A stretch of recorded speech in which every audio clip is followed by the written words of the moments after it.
Chapter 199 You Backstabber. Chapter 199. You Backstabber. Energy erupted from Jun Linyuan's sword and turned into a giant eagle in the air, which had wings wide enough to cover entire mountains. The flying magical beasts hovered over Wanping town, while the eagle soared above them. Roar! The eagle opened its beak and breathed in. Gurgle!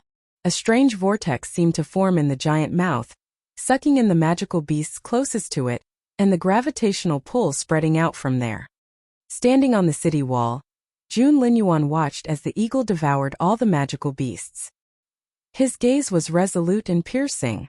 The field beyond the city wall was empty. It was as if the magical beasts had never been there. It was incredible. Looking at Jun Linyuan, who was 3 meters away from her, Yin moved a step closer, then another step and another. Finally, she was a meter away from Jun Linyuan. They were so close that Yin thought her heart was going to jump out of her mouth. This was the closest she had ever been to the crown prince. Looking at Jun Linyuan's wide shoulders and straight back, Yin clenched her fists, then flexed her fingers. She thought nervously, should she take the opportunity to strike up a conversation with Jun Linyuan? But she felt so shy. Just as Yin was writing a play for herself in her head, the sound of hooves and surprised shouts came from afar. Wait, I thought there was a wave of magical beasts. Where are the beasts? Feng and Xianyi finally arrived. Seeing the empty field, they complained, Boss Jun, the least you could do is leave a couple of beasts for us. Feng had barely finished talking when, crumble, the eagle opened its beak and bones of magical beasts poured out like an avalanche. Ouch! Feng and Xianyi jumped onto the city wall right away. Seeing Feng speaking with Jun Linyuan, Yin was both envious and excited. She might not be able to get close to Jun Linyuan, but she knew Feng well. He was her cousin on her mother's side. Cousin, Yin greeted Feng in a cloying voice. Feng turned around and frowned. Why are you here? Yin put on the prettiest smile she could manage and took Feng arm. Still in a saccharine voice, she said, Cousin, I'm heading back to the imperial capital with Mother. Are you going that way as well? How about we travel together? If they could travel together, she would be able to hang out with the crown prince round the clock, which would be such an amazing opportunity. Yin thoughts were excited and her cheeks felt very hot. Feng drew back his arm and frowned. What's wrong with your voice? Huh? Yin looked at Feng in confusion. Feng snapped, You always talk fast in a brisk voice. This affected tone is so unnatural. That cloying sound doesn't suit you at all. Speak like a normal person. Yin felt like she had just been struck by a thunderbolt and her face turned scarlet red. If she had a choice, she would throttle this cousin of hers there and then. He was such a backstabber. What was wrong with trying to show the crown prince her best qualities? Chapter 200 Who's Bao Er? Chapter 200. Who's Bao Er? Yin smile was so awkward that her face looked as stiff as a rock. Feng chortled at Feng words. Who was that? Who's laughing? Yin glared at the crowd. She immediately spotted Feng who was standing by the essence-gathering tower. That girl had just seen what a fool she had made of herself. Yin felt all the blood rush to her head and she was utterly humiliated. She flared up right away. Why are you laughing? Yin pointed at Feng You've been an eyesore all along. Tell me your name now. Were you laughing at me? Who gave you the courage to laugh at me? The daughter of the minister on the board of civil office and the Grand Council. As a matter of fact, Yin hadn't found out Feng name yet. Feng ignored Yin. Instead, she turned her piercing gaze to Feng and smirked. Young Lord Feng, it's been a while. Feng stare sent a chill down Feng spine and his stomach lurched. After giving Feng an awkward smile, he promptly turned in the opposite direction and tried to flee. With her quick hands and sharp sight, Feng caught Feng by the back of his collar immediately. Yin watched with wide eyes. What was going on? Her cousin was the young lord of Northern Feng Mansion and the best friend of the crown prince, but this girl had grabbed him just like that. Her cousin was as much a neat freak as the crown prince was. He had pushed Yan Yan away almost immediately when she took his arm just then. How dare this girl take him by the collar? That was audacious in the extreme. Yan Yan was expecting her cousin to throw the girl over his shoulder and right over the city wall, but she watched in disbelief as Feng Sun turned around with a wry face and looked at the girl with puppy dog eyes. Feng Wu, little Feng Wu, let's talk like civilized people. A gentleman, a lady, reasons things out and doesn't use violence. Could you maybe let go of me first? There was no shoulder throw, nor was there any righteous reprobation. All he did was plead for mercy. Plead. Her willful and arrogant cousin was actually pleading with Feng Wu. Wait, Feng Wu. Yin Yan's eyes widened as she stared at Feng Wu. You're Feng Wu, the genius girl that used to be as talented as His Royal Highness, who turned into a good-for-nothing. That Feng Wu. Feng Wu ignored Yin Yan.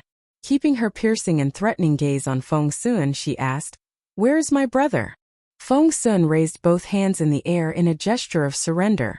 Xiaoqi is fine. He's absolutely safe, I swear. Nothing's going to happen to him. But he's on his way to the imperial capital already, and you won't be able to see him for now. Feng Sun darted a pleading glance at Jun Linyuan as he spoke. He remembered that day when Boss Jun said with a frown, "I hope Bao Er didn't get sick again while we're away." Feng Sun said right away, "That can be easily solved. We can send Feng Xiaoqi back to the imperial capital first. If Bao Er is sick, Feng Xiaoqi's blood will be able to make her a little more comfortable. Plus, with Feng Xiaoqi in the imperial capital, Feng Wu will have to follow him there." Ha ha ha, I'm such a genius. Well, the genius had been caught red-handed by Feng Wu. All of a sudden, light flashed in the sky above the center of frozen forest. Demonic blood dragon. Oh god, it's really a demonic blood dragon. I saw its image in the sky just then. Feng Sun's eyes twinkled. Immortal spiritual fruit isn't the only thing we need in order to cure Bao Er. The blood of the demonic blood dragon is also on the list. Chapter 201. Do you have a guilty conscience? Chapter 201. Do you have a guilty conscience? Jun Linyuan dashed off right away. When they looked again, he had become a little black dot in the far distance. Seeing that Xianyi had also left in a hurry, Feng Sun pulled a long face and turned to Feng Wu. "Feng Wu, my dearest lady, can you maybe spare me for now? I'd really love to hunt down that demonic blood dragon with them." Yin Yan looked at Feng Sun in bewilderment. "Cousin, what's wrong with you? She's not that genius anymore and you don't have to show her any respect. Why are you so afraid of her? You can just throw her over the wall." Feng Sun gave Yin Yan a "you idiot" look, then took a deep breath. "Are you trying to get me killed?" Huh. Yin Yan was genuinely baffled. Feng Wu was useless now. There was no point showing her any respect at all. Why on earth was her cousin afraid of the girl so much? Feng Sun looked disconsolately at Feng Wu. Recalling the fleeting image of a dragon in the sky, Feng Wu smiled a little. "Are you ashamed of yourself now?" "Yes, of course." "Do you have a guilty conscience?" "Yes. Yes, I do." "Do you want to repent?" I do. Yin Yin was dumbfounded. Was this man her cousin? The same arrogant young Lord Feng of the imperial capital? She had never seen him so docile like this before. It almost took her breath away in astonishment. Yin Yin studied Feng Wu with a mix of feelings. What was it about this girl? After Ning Chenxi was swept off his feet, Feng Sun was now hanging on her every word. Luckily, the crown prince didn't treat Feng Wu any differently, or Yin Yan would definitely go mad. Feng Wu had no idea of all the drama in Yin Yan's head, for all of her attention was fixed on Feng Sun. "Good. Here's an opportunity for you. Take me with you to that mountain." "What?" Feng Sun shook his head immediately.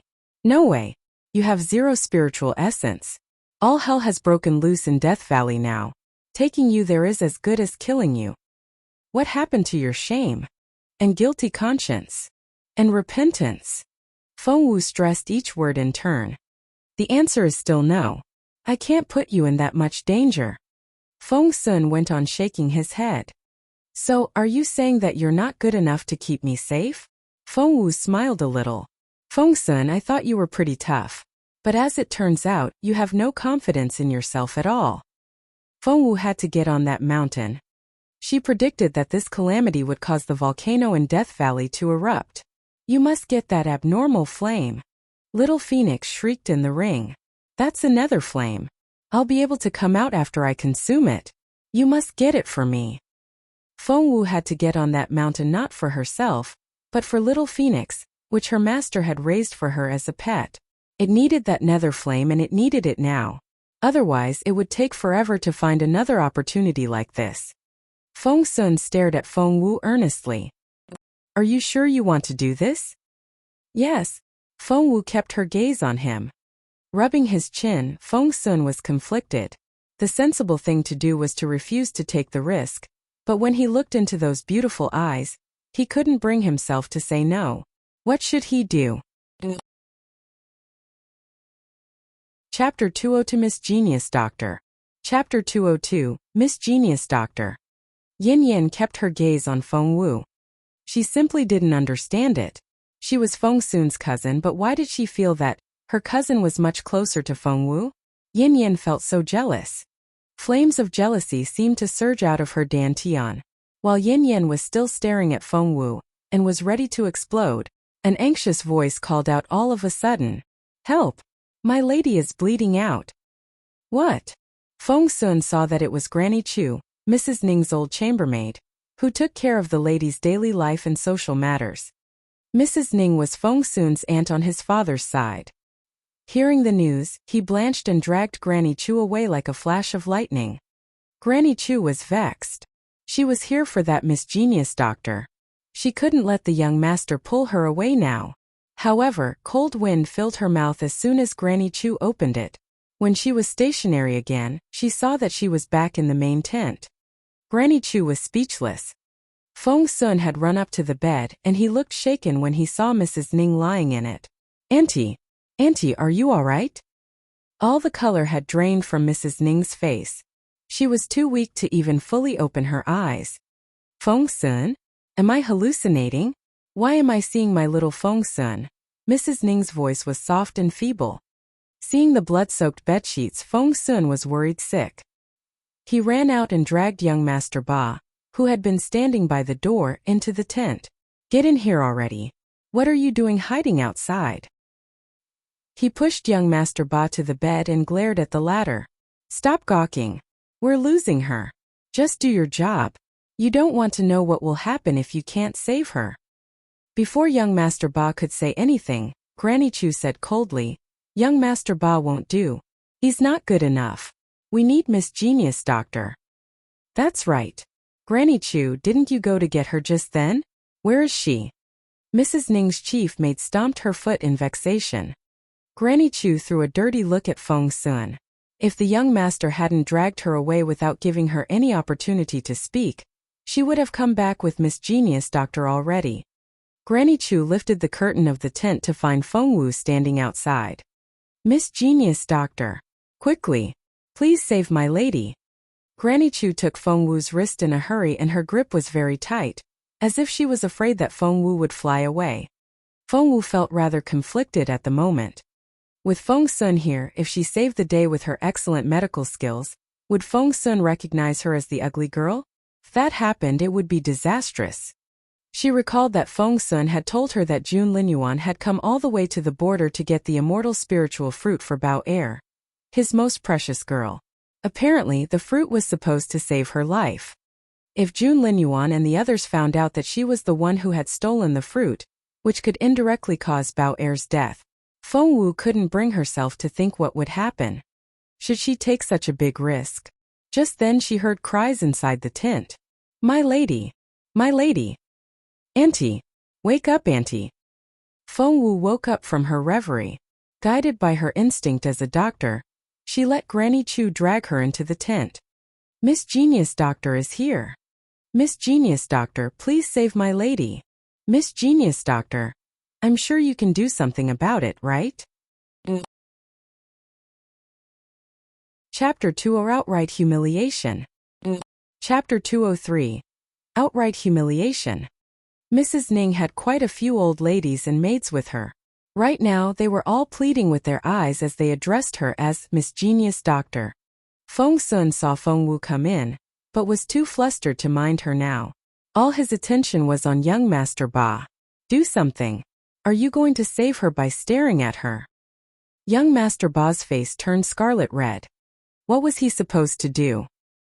He would only be displaying his incompetence before an expert now that Feng Wu was here. However, not only wouldn't young Lord Feng leave him alone, he was also shouting at him, asking him to treat the lady. This was so humiliating. Young Master Ba felt like crying under Feng Sun's gaze. He waved his hands repeatedly and said, I can't do it. I really can't. Feng Sun glowered. You can't do it? Is there a better doctor here in Wanping Town at the moment? Are you saying that you'll just let my aunt die? I'm gonna kill you first. After that, Feng Sun drew out his blade with a clank. Young Master Ba's face was so red that he was practically bleeding from his pores. He was wrong. He admitted it. He shouldn't have been so conceited. He shouldn't have treated others so poorly. And least of all, he shouldn't have looked down on Feng Wu. Recalling the way he had treated Feng Wu, young Master Ba felt like burying his head in the ground. I can't do it, but someone else can. Young Master Ba lowered his head ashamed. There's a medicine refiner better than you right here? Feng Sun asked anxiously. Yes. Where? Whoosh.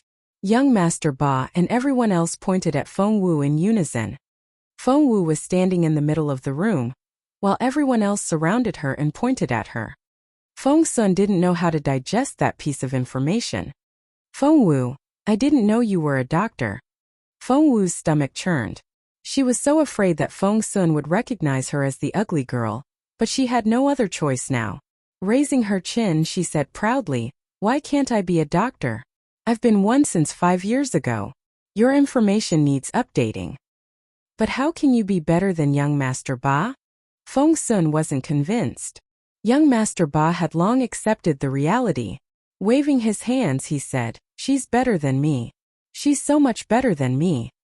Dr. Jiang chimed in, That's right. Miss Feng is an awesome medicine refiner, even better than my own master. If it wasn't for her, we'd have lost half of the population of Wanping Town in the disaster.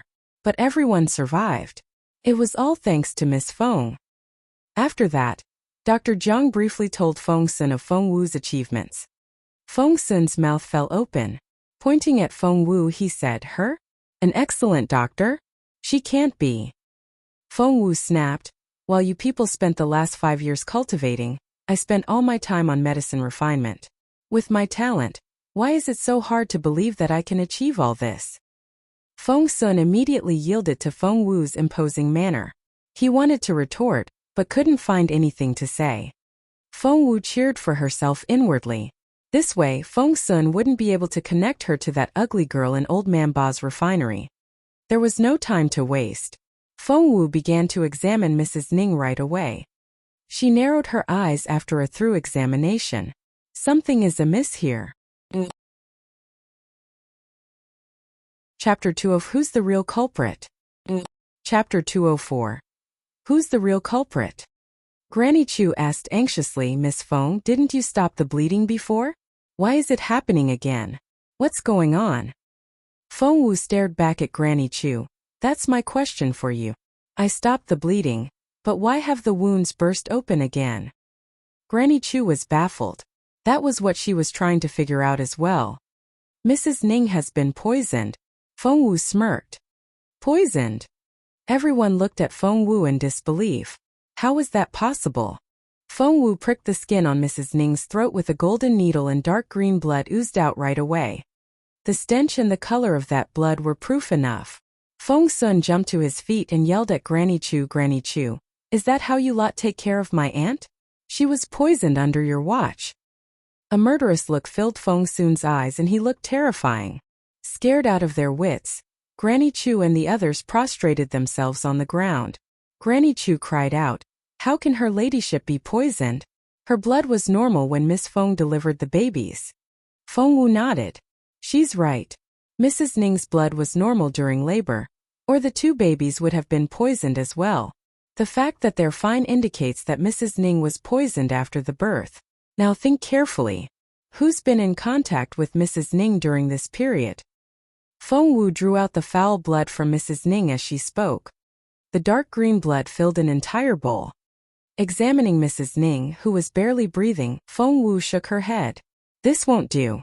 Mrs. Ning already lost a lot of blood during childbirth. And after this, she has too little blood left. She'll die if we don't do something about it. What should we do then? Feng Sun's forehead was covered with sweat. Feng Wu said, I need spiritual dragon tongue grass and dark netherworld soil. No problem. I'll go get them. Feng Sun promptly turned to leave, but he realized something almost at once. Turning back, he asked Feng Wu, do you know where I can find them? Feng Wu stared into Feng Sun's eyes. You won't find them anywhere in Wanping Town or Anping City. But I know that you can find them in Frozen Forest, and I know exactly where to find them. Moreover, Mrs. Ning only has 6 hours left. We'll need 4 hours to find those ingredients and another 2 to refine the medicine. This is the only way to save Mrs. Ning. The only way? Feng Sun gritted his teeth. The only way. Feng Wu nodded earnestly. Feng Sun took a deep breath. Fine. So be it. I'll take you to that mountain, but you have to promise me that you won't run off and will stray no more than 3 meters from me. With Feng Wu's capability, if she went into Frozen Forest while the magical beasts were running amok everywhere, she would be torn to pieces by a mere wind created by a galloping beast. Feng Wu nodded. Deal. Once that was settled, Feng Sun wasted no time. He turned to Mrs. Yen. Auntie, when I come back, I hope you'll have an answer ready for me. Feng Sun wanted to get to the bottom of it. He had to know who had poisoned Mrs. Ning. Mrs. Yen took a deep breath and looked back at him with a grim look on her face. Leave it to me. Feng Sun took Feng Wu's wrist and dashed off in the direction of Death Valley. Watching them from behind, Mrs. Yen frowned a little. Weren't those two a little too close? Chapter 205. What was June Linyuan like? Chapter 205. What was June Linyuan like? However, there was no time for that at the moment. Taking a deep breath, Mrs. Yen turned her gaze on everyone else in the tent. A hard interrogation was going to take place, and she was going to find out who poisoned her sister. Feng Wu knew nothing about that. Right now, she was headed directly for Frozen Forest. Because of the wave of magical beasts, most of the animals had run out of the mountains. As a result, the woods were awfully quiet now. Where is the spiritual dragon tongue grass? Feng Sun asked Feng Wu. And what about dark netherworld soil? Feng Wu darted him a sidelong glance and said nothing. She kept walking in one direction. Was she piqued again? Feng Sun couldn't help but poke Feng Wu's head with a finger. What now? Feng Wu snorted. My brother is in the imperial capital now. Feng Sun was immediately seized with guilt on that subject. Eyes darting around, he tried to change the topic. Who's Bao Er? Feng Wu asked. Bao Er is. Feng Sun almost blurted it out, but he stopped himself before it was too late. Covering his mouth with both hands, he said, I'm not telling you. Why? Is it something that you're not supposed to talk about? Feng Wu kept her gaze on Feng Sun as they walked. Is she June Linyuan's younger sister? Feng Sun shook his head. Of course not. Feng Wu went on asking, is she June Linyuan's childhood sweetheart? I don't think so. I would have heard about her if she was. After all, I've only been away for 5 years. How come I've never heard that name before? The more she thought about it, the more curious Feng Wu became. Feng Sun thought in satisfaction. I'm not telling you no matter what, ha ha ha ha. Although I can't tell you who she is, I can promise you that if you ever meet her, you'll like her a lot. She's so gentle and adorable that everyone who has met her loves her. Feng Sun heaved a long sigh. Please stop complaining about us taking your brother. Come to think of it, it's all that ugly girl's fault. If she hadn't stolen the fruit, we would have long gotten the antidote ready and Bao Er would be spared her suffering. If Boss June finds out who stole the fruit, Feng Sun narrowed his eyes and snorted. If he found out, then what? Feng Wu asked, sounding a little diffident. He'll chop her into little pieces, throw them in a frying pan, then feed them to the dogs. Feng Sun said with a ferocious look on his face. Feng Wu said, Is it really that bad? Feng Sun snorted. You have no idea what Bao Er means to Boss June. I'll bet you anything that Bao Er is the most important person in Boss Jun's life. Tell me now if it's really that bad. Feng Wu had wondered if Jun Linyuan had realized that she was the Feng Xiaowu who had stolen that immortal spiritual fruit. However, after Feng Sun's explanation, she was sure that Jun Linyuan definitely hadn't recognized her. What was Jun Linyuan like? He was paranoid and he stood up for his friends to a fault. For him there were only two kinds of people in this world. His people and everyone else. Therefore, there was no way that she could still be alive if he had recognized her. At that thought, Feng Wu shuddered. She had to make sure that she kept that secret to herself forever. Little Feng Wu, are you cold? You're shivering. Feng Sun darted a look at Feng Wu. Feng Wu's stomach lurched. She couldn't let him suspect anything. She replied immediately, I am a little. You're not cold. You're weak. Taking off his vest, Feng Sun tossed it into Feng Wu's arms and said grumpily. Chapter 206 Run. Chapter 206 Run. Are all cripples this weak? I don't know what to say. Why did you insist on coming along in your condition? Feng Wu threw a dirty look at Feng Sun. She would never have shuddered if he hadn't frightened her. Since she had to drop the subject on Bao Er, Feng Wu began to look around. Seeing that Feng Wu seemed to be searching for something, Feng Sun asked curiously, What are you looking at? Feng Wu said, Something feels strange here, don't you think? Feng Sun gave it some thought. Do you mean the earthquake? Don't worry. It won't happen again so soon. Look, this is supposed to be a pond, but the water is bubbling and the fish have all rolled over. I think they're being boiled. Feng Sun realized it after Feng Wu's reminder. He hadn't noticed it until Feng Wu pointed it out, and he asked hesitantly, Could this have been caused by the earthquake? An earthquake can cause landslides and bring houses down. But have you ever heard of anything that heats up rivers and boil all the fish in it? Feng Sun steered a dead fish toward them with a twig and tried to pick it up with his hand. Ouch! That's hot. He had almost burnt his hand. Looking closely, Feng Sun saw that he was indeed holding a multi-fin fish that had been thoroughly cooked. How did this happen? Feng Sun suddenly had a very bad feeling. Why do I feel like something is going to happen? Ha ha ha. It's the volcano. It's erupting. Inside the ring, little Phoenix flew around in circles in great excitement. I need the first abnormal flame out of that volcano. The first one. Feng Wu rubbed her forehead. Quiet. The proud little Phoenix drew its neck back in at Feng Wu's intimidating voice. I need that first flame. I'll be able to get out of this ring after I consume it, and help you in combat. I'm very good at it. Feng Wu rubbed her forehead again. Of course she knew that the bird was awesome, or her master would never have raised it as her future mount. Just then, an ear-splitting sound came from somewhere ahead of them. Feng Wu and Feng Sun looked up involuntarily. Right ahead of them was a tall cliff, which they had planned to climb. For according to Feng Wu, that was where the spiritual dragon tongue grass grew. However, both of them blanched at that rumbling sound. What was that? They asked in unison. The boiled fish had already put them on guard. That loud rumbling sound baffled them completely. All of a sudden, Feng Wu came back to herself and she ran to the left, dragging Feng Sun with her. They were standing there facing the cliff, and Feng Wu's first reaction was to run in a straight line away from the cliff. Feng Sun hadn't realized what was going on. What? Run! Feng Wu bellowed, sounding more anxious than ever. Feng Sun followed her command immediately, and following Feng Wu he ran at top speed. They were a few thousand meters away from the cliff when, crumble! Countless huge rocks and dust came crashing down from the cliff like an avalanche. Under their feet, the ground swayed from side to side. Chapter 207 But it's too late. Chapter 207 But it's too late. Broken rocks crashed down the cliff continuously.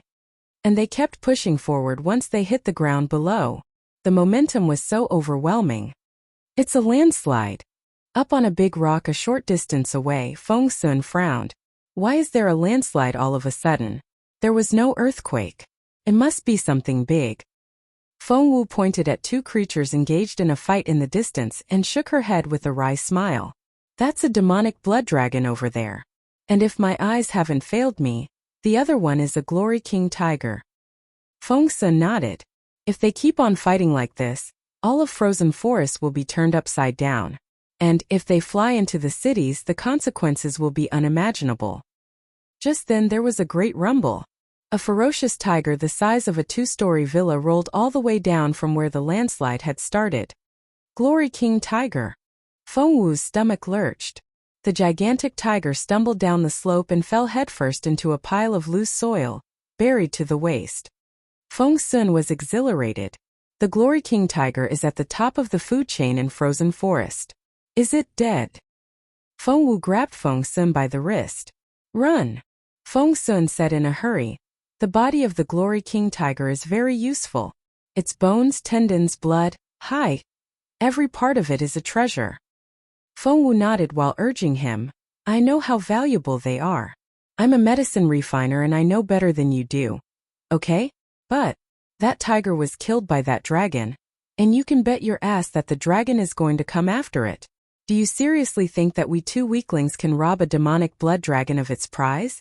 Just run. But it was too late. At that moment, an enormous shadow covered the sky above their heads. Feng Wu looked up involuntarily. The demonic blood dragon had spread out its wings, which were wide enough to cover mountains. Everywhere she looked, the light was drowned out by the shadow of those wings. Face twisted, the demonic blood dragon scanned the area with its merciless, vicious eyes. Feng Wu had goosebumps all over. It hurt a lot. Although its eyes were on the Glory King tiger a short distance away, Feng Wu still felt a numbing pain in her chest, as if a great hand had taken hold of her heart and was squeezing it hard. Her head throbbed, her vision was blurry, and her knees buckled. Something then rushed up her throat and she spat out a mouthful of blood. What a terrifying demonic blood dragon. One could be injured internally just by being in its vicinity. Feng Wu tried to run, but she realized that she was rendered immobile by the dragon's formidable power. Her feet seemed to be stuck to the ground. She wasn't the only one. Feng was as helpless as she was. Feng looked frustrated and chastened as he said in a low voice, Great wealth always comes with enemies. It's all my fault. I shouldn't have been this greedy. Looking at the mountain under the shadow of the dragon's wings, Feng Wu gave Feng a wry smile. No, we couldn't have escaped in time even if we tried. Feng was going to reply when Feng Wu warned him, Close your eyes and don't meet the dragon's gaze. Otherwise it'll think that we're challenging it. Do that and we'll be dead sooner than you can blink. The only thing they could do now was close their eyes and act obedient. Feng Wu sighed in resignation inwardly. She had come here to search for spiritual dragon tongue grass and dark netherworld soil to save Mrs. Ning, as well as to get that first abnormal flame of an erupting volcano for Little Phoenix. Chapter 208 Are we going to die for real? Chapter 208 Are we going to die for real? However, she would be very lucky to even walk away alive now. Luckily, demonic blood dragon didn't see Feng Wu and Feng as its match. Perhaps in its eyes, the 2 human beings were nothing more than a couple of ants. All of a sudden, up in the air, demonic blood dragon turned its sharp gaze on Glory King tiger. The dragon's enormous body flew across the sky like a meteorite and charged down at the ground. Closer. Closer. Feng Wu felt a gust of wind blowing against her face. It was as if little sharp blades were slicing her cheeks, and the pain brought tears to her eyes. When she opened her eyes, she saw demonic blood dragon's gigantic claws smash down at the tiger's head. Isn't the tiger dead already? Does that demonic blood dragon have a thing about abusing a corpse? That dead body is so valuable. Feng said in vexation. Maybe that Glory King tiger is faking it. If I were that dragon, I'd keep attacking as well, until I was sure that my enemy is dead, said Feng Wu matter-of-factly. Feng Wu had barely finished her sentence when that Glory King tiger, which had stopped breathing, clenched its paws. Boom! A streak of black mist frantically shot up to wrap around demonic blood dragon. The dragon looked frightened. For as soon as that black fog surrounded it, it felt its spiritual essence being sucked out of its body at a tremendous speed. Instantly, a third of its strength was gone. Horrified, the dragon didn't dare linger. It promptly tried to fly higher. However, The tiger looked up at that moment and stared at the dragon with a cold, malicious look in its eyes. In the tiger's front paw was a black belt, which it had hooked onto demonic blood dragon. No matter how hard the dragon struggled, it couldn't break free. Hindered by that black belt, spiritual essence kept getting sucked out of demonic blood dragon. Everyone could sense the dragon's fright and fury. Feng Wu and Feng Sun watched this with their mouths open. Feng Sun said, "So the tiger was faking it." Feng Wu nodded. "Will things turn around? That tiger is going to kill that dragon, isn't it?" Feng Sun asked involuntarily. Feng Wu said quietly, "No." "What?" "That tiger is like a spent arrow. What it's doing is squeezing out the last bit of its berserk power. It won't last much longer." Feng Wu sighed. "So, the dragon is going to win after all?" Feng Sun asked. Feng Wu nodded. A notion struck Feng Sun at that moment and he smacked his own forehead. "What's wrong with me? Why am I consulting you about such a difficult problem? You're a little good for nothing. What do you know?"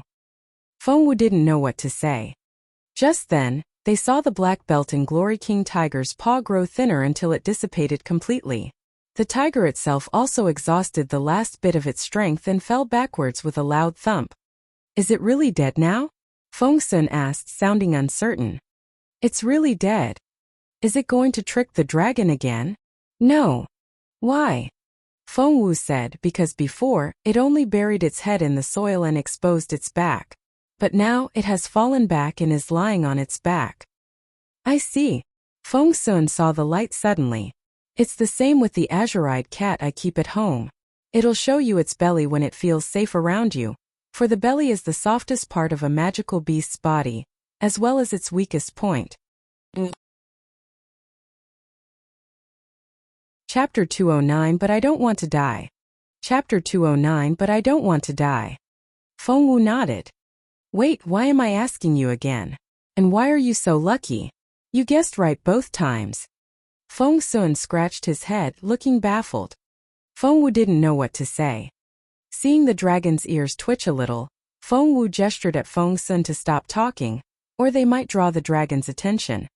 Although they were thousands of meters away from the dragon, they still weren't far enough to be safe. Staring at the dead body of Glory King Tiger, a strange smile emerged on the dragon's hideous face. It then raised its claws, which were covered in scales, and smashed down. Boom! There was a loud thump. Blood splashed out of the tiger's head. Boom! Boom! Boom! Oh! The claws kept smashing down and the ground shook violently at the impact. Once dead, the tiger had lost all its defenses, and before long, its head was smashed into a bloody pulp. It was such a gory, blood-curdling sight. Feng Wu closed her eyes and took a deep breath. Feng Sun whispered in Feng Wu's ear again. "Do you think the dragon has noticed us? We're just like two ants to it, right? It won't even bother to trample us, don't you think?"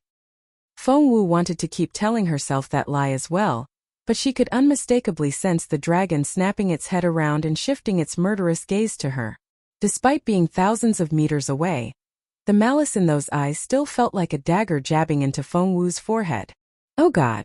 Feng Wu sensed fear at her own imminent death. Feng Sun's knees buckled and he gave her a wry smile. "We're spotted and it's coming our way. It's 3,000 meters from us now. 2,000 meters. 1,000 meters, holy shit." They had seen with their own eyes what that dragon had done to that tiger. Hence, as the dragon moved their way, Feng Wu's heart raced so badly that she thought it was going to jump out of her mouth. What to do? They couldn't even lift a finger. All they could do now was watch as the dragon moved closer and closer. Feng Sun's legs almost gave out. "Are we going to die?" Feng Wu said, "Very likely. But I don't want to die. Do I look like I do? We obviously weren't born on the same day, but I never thought that we'd die on the same one. Call it destiny." "That's such a crappy destiny," Feng Wu said to Feng Sun, keeping her gaze on the dragon. That was a hard blow to Feng Sun. "Am I that undesirable? I'm a young lord, for Christ's sake. Wait, don't tell me that you're still thinking about Boss Jun." Feng Wu. "Wake up already." Feng Wu rolled her eyes. "Since we're going to die, can you at least tell me who Bao Er is?" Feng Sun stared at Feng Wu on the alert. "You keep asking about Bao Er. Why do you want to know? I'm curious. I don't buy it. Feng Wu glared at Feng Sun. Fine, fine. I guess it's too cruel to let you die without knowing. Since you want to know so badly, I'll tell you. Bao Er is. Just then the dragon pounced at Feng Wu. It was too fast for Feng Wu to react. Feng Sun had no time to answer Feng Wu's question now. Right when the dragon was almost on Feng Wu, something got into Feng Sun, and before he knew it, he was shielding Feng Wu with his own body. Crash! He heard something very loud. Chapter 2 He's here. Chapter 2:10. He's here. Crash! He heard something very loud. Demonic blood dragon's sharp talons cut open Feng Sun's back. The gash was so deep that Feng Wu could see bone. Feng Wu was astonished. Catching Feng Sun before he hit the ground, she cried out, "How do you feel? Stay with me." Feng Sun. She never expected that at a critical moment like this, Feng Sun would throw himself in front of her. She had been the target of that attack. Feng Sun's face contorted in pain, and he drew in his breath, frowned and said grumpily, "What's wrong with me? Why did I do that? My life is so much more valuable than yours. Have I lost my mind or what?" Feng Wu was speechless. Just then the dragon smirked, and its enormous claw smashed down at Feng Wu's and Feng Sun's heads. It came down with a strong gust of wind and the momentum was incredible. Feng Wu and Feng Sun would never survive if they got struck by it. Their pupils contracted, their muscles went stiff and chills ran down their spines. For a moment, their minds went completely blank. Were they going to die like this? However, Feng Sun still shielded Feng Wu with his body without hesitation and exposed his bleeding back to the dragon. Feng Wu wouldn't have it and tried to push Feng Sun away. "Didn't you just say that your life is much more valuable than mine? Why are you still trying to protect me? Move." Feng Sun said grumpily, "It's not like I want to do this myself, okay?" But somehow, his body moved faster than his mind. Feng Sun felt like slapping himself. At that critical moment, all of a sudden, an incredible sword energy struck down from above. A black-clad young figure flew through the sky like a black shooting star. And in a split second, he was in front of them. Sky Destroyer was pointed right at the dragon. Whoosh! The skin on the back of demonic blood dragon burst open and blood splashed everywhere. Roar! The dragon, who had thought that it was going to be the king of the forest after killing the tiger, twitched violently at the pain. It raised its head and howled at the sky. Rumble! Turning its enormous body around, it fixed its gaze on Jun Linyuan, the look in its malicious eyes murderous. Jun Linyuan's eyes were as cold and unruffled as a frozen lake. Their eyes met, and both made the decision to kill the other. Both tried to overpower the other with their imposing aura. Feng Wu's stomach lurched. Demonic blood dragon was unbelievably strong, although more than half of its spiritual essence was gone. As someone who could kill the king of frozen forest, the dragon was still a very tough enemy. Jun Linyuan biting her lower lip, Feng Wu was worried. Feng Sun, on the other hand, had high hopes for Jun Linyuan. Excited, he pulled Feng Wu to her feet and shouted, "Ha ha, Boss Jun is here. I knew I wouldn't die like this. I'm too valuable to die just yet." Seeing the fighting teenager and dragon up in the air, Feng Wu looked worried. Can Jun Linyuan defeat the dragon? Feng Sun darted a glance at Feng Wu, finding her question ridiculous. "You've asked the wrong question. What you should ask is how fast can Jun Linyuan wrap it up? You trust him a lot." "Of course. I have much more confidence in him than in myself. Don't worry." Feng Sun was back to his carefree self and patted Feng Wu on the shoulder. "With Boss Jun here, all our problems are solved. Consider that demonic blood dragon dead already. SSS, that hurts." Feng Sun had moved his arm too suddenly that he pulled the wound on his back. He drew in his breath and grimaced at the pain. However, Feng Wu wasn't as optimistic as Feng Sun.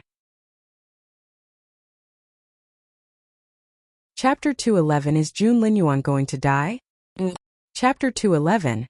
Is Jun Linyuan going to die? Unlike Feng Sun, Feng Wu didn't see Jun Linyuan as this omnipotent figure. Sensing the overwhelming energy in the air, she pursed her lips. All of a sudden, demonic blood dragon went berserk and flames erupted from its body. Young man, you're going to be the first to die today. The dragon snarled frantically and spread out its wings that were wide enough to cover mountains. Jun Linyuan was instantly shrouded in that shadow. Feng Wu noticed that Jun Linyuan stiffened right away. He was frozen to the spot by the dragon. He couldn't move at all. Demonic blood dragon charged at him with incredible ferocity.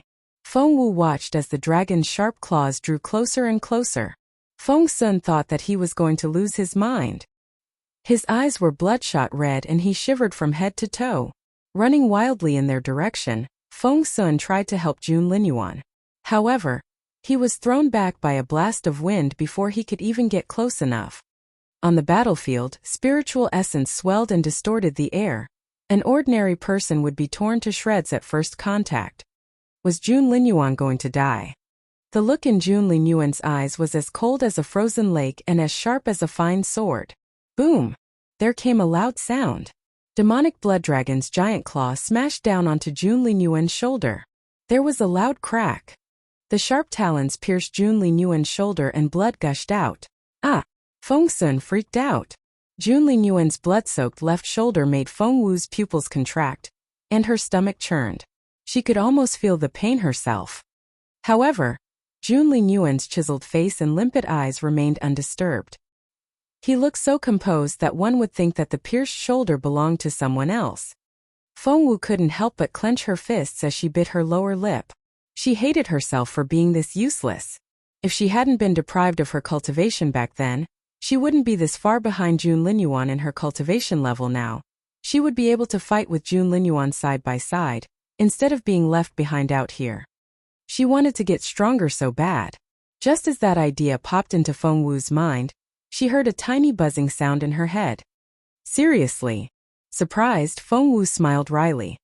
Just when she was thinking about getting stronger, her will had probably grown too powerful, and she broke into level 6 in that instant. Feng Wu didn't know that it was possible. She was rendered speechless. According to the categorization of cultivation in the Junwu Empire, one would only be admitted to the junior school after they became a level 3 spiritual master, and would graduate when they reached level 6. The intermediate school was open to those who had reached level 5, and the students graduated at level 9. Only those who had reached the spiritual grandmaster stage could apply to the advanced school. There was a huge gap between level 5 and level 6, which was why many people got stuck at level 5 for ages. However, Feng Wu broke into level 6 just like that. According to Imperial College's classification, Feng Wu qualified as a student of the intermediate school now. It hadn't been half a month after she resumed her cultivation, but she had reached level 6 already. Feng Wu clenched her fists. She was confident that she would get her full potential back in no time. Right now, Demonic Blood Dragon was so pleased with itself. Just when it was ready to finish Jun Linyuan off with a final blow. What happened next was quicker than words could describe. No one saw how Jun Linyuan did it, but he struck out the moment the dragon was swollen with unrestrained arrogance. Thud! Sky Destroyer plunged into the dragon's belly right up to the hilt. Chapter 212 to Feng Sun's Bewilderment. Chapter 212 to Feng Sun's Bewilderment. Demonic Blood Dragon had never expected this human to be such a schemer. Using himself as bait and at the cost of a severe wound, the teenager successfully tricked the dragon into lowering its guard and slipping. As a result, the dragon didn't even see that strike coming. You cunning human! Demonic Blood Dragon roared. The furious bellow reverberated in the valley. At that sound, the mountain that had settled down began to shake violently again. Turning around, Demonic Blood Dragon spotted Feng Wu and Feng Sun, and was struck by a fit of anger. Those two humans had seen it in its most humiliating moment. They had to die. The dragon roared, and everything in front of it began to twist and tumble. Run! As the ground jolted under their feet, Jun Linyuan turned around and yelled at Feng Wu and Feng Sun. But it was too late. Demonic Blood Dragon raised an enormous claw and smashed down at Feng Wu and Feng Sun instead of Jun Linyuan. The fact that Jun Linyuan had survived a blow didn't mean that Feng Wu and Feng Sun could. Hence, Feng Wu's eyes were wide open as she stared at the roaring Demonic Blood Dragon, which shot out its purple scales with an explosion of energy. The purple scales showered down like arrows. The entire space between heaven and earth seemed to be filled with those scales. At that critical moment, thud, thud, Feng Wu saw Jun Linyuan create a black cyclone which swept away most of the scales.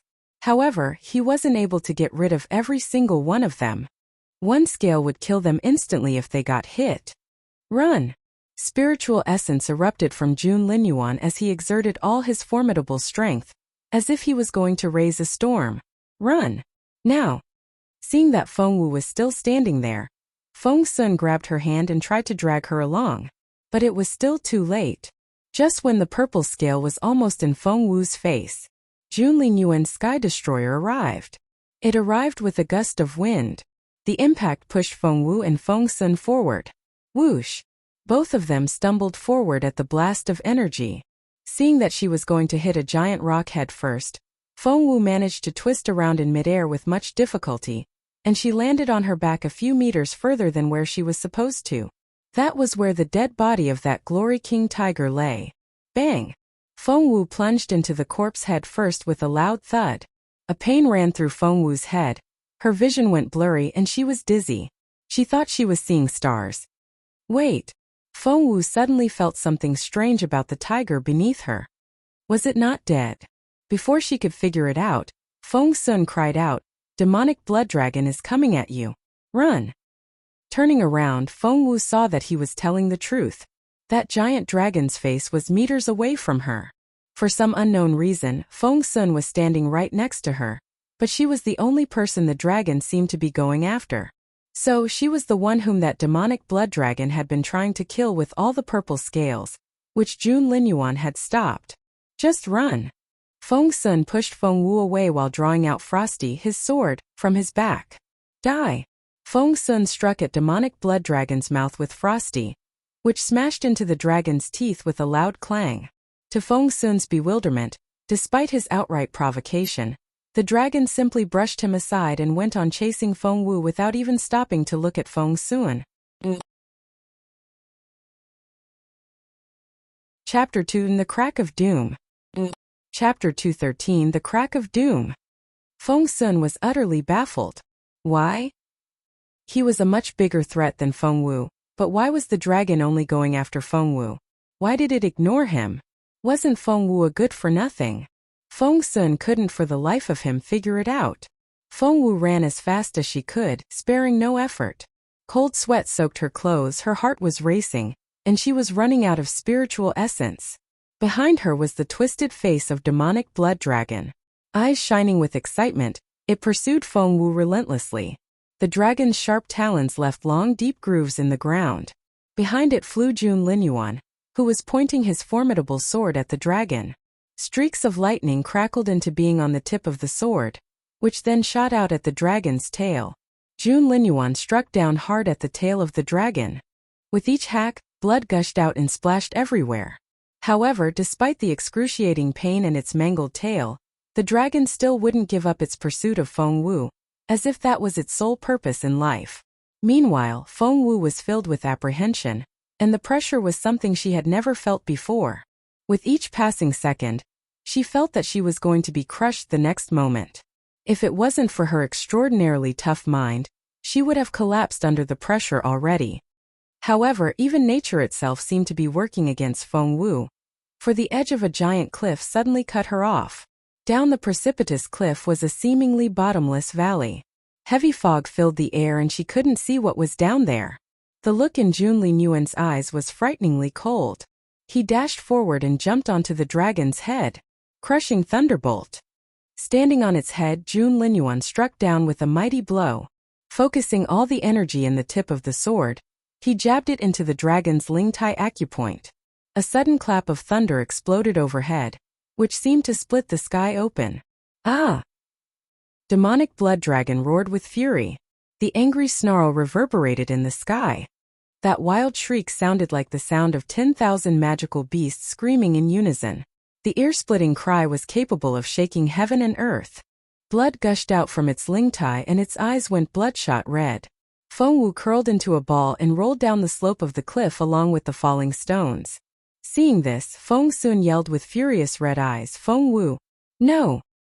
However, Feng Wu disappeared in the blink of an eye with the rest of the falling stones.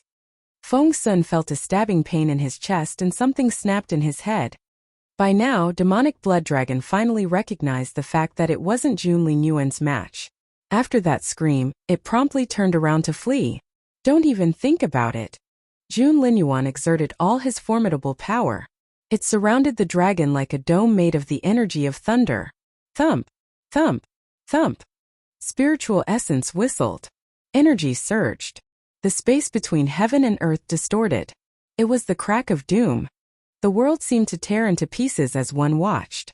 This fight between two supreme beings was beyond anything that could be described by language alone.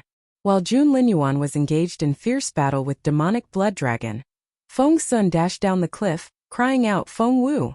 Feng Wu! Where are you? I swear I'm going to kill that dragon if you're dead. But I don't want you to die.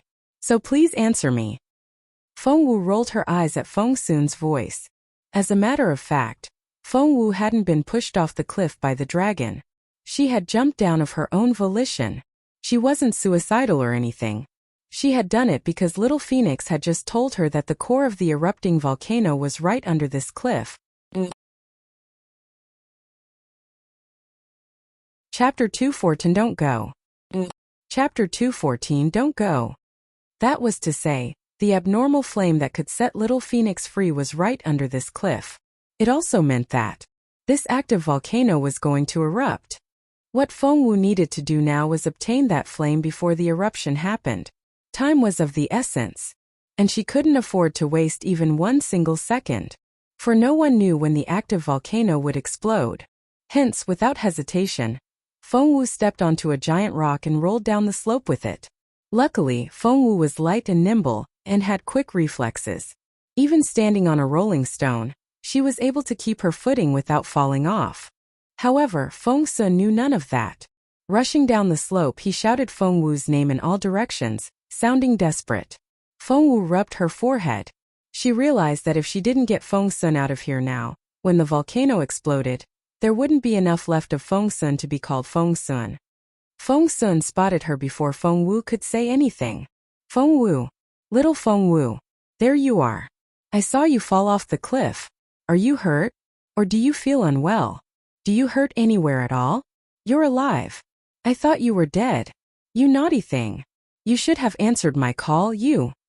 Feng Sun turned into a chatterbox and Feng Wu didn't even have a chance to interrupt him. As they were running out of time, Feng Wu cut him off. "Stop. Listen to me now." The look on Feng Wu's face was serious and grave. "You need to leave now. Just do it." After that, Feng Wu tried to push Feng Sun away. But why? Feng Sun was baffled. Feng Wu wasn't able to make him move if he didn't want to. Taking a deep breath, Feng Wu said, "Just do as you're told. Stop asking questions." "I won't. Unless you tell me why." Feng Wu said in resignation, "It's dangerous here, like mortally dangerous. Isn't your life valuable? So just leave." Feng Sun looked at Feng Wu as if he had just heard a joke and he guffawed. "You're here and you're a good for nothing. I'm so much better than you. Why should I be afraid if you're not?" No matter what Feng Wu said, Feng Sun wouldn't leave. Time was running out and the bird was prompting her in the ring. Frustrated, she smacked Feng Sun on his back. Feng Sun grumbled and drew in his breath. Feng Wu patted him on the shoulder. "Like I said, just go. I'll go back up as soon as I'm done here." She then turned to leave. Just then the ground shook violently. Feng Sun had an ominous feeling. Grabbing Feng Wu, he said, "Wait. The ground is shaking. Can you feel the temperature rising? If I'm guessing right, this is an active volcano. Let's go." As he spoke, Feng Sun grabbed Feng Wu's hand and turned to run. Feng Wu's face almost turned green. Of course she knew that this was an active volcano. That was why she was going in. She needed that first abnormal flame and time was running out. "Let go of me. I'll go in there and I'll be right back. Just let me go." Struggling, Feng Wu tried to run the other way. Furious, Feng Sun's eyes went bloodshot red. "There's nothing but magma and fire in there. The volcano is going to erupt and you'll be killed. You need to come with me right now." Feng Wu was equally furious. Chapter 215 Now or Never. Chapter 215 Now or Never. The magma and fire in there is exactly why I need to go in. Let go. Feng Sun picked Feng Wu up with both hands and lifted her off the ground.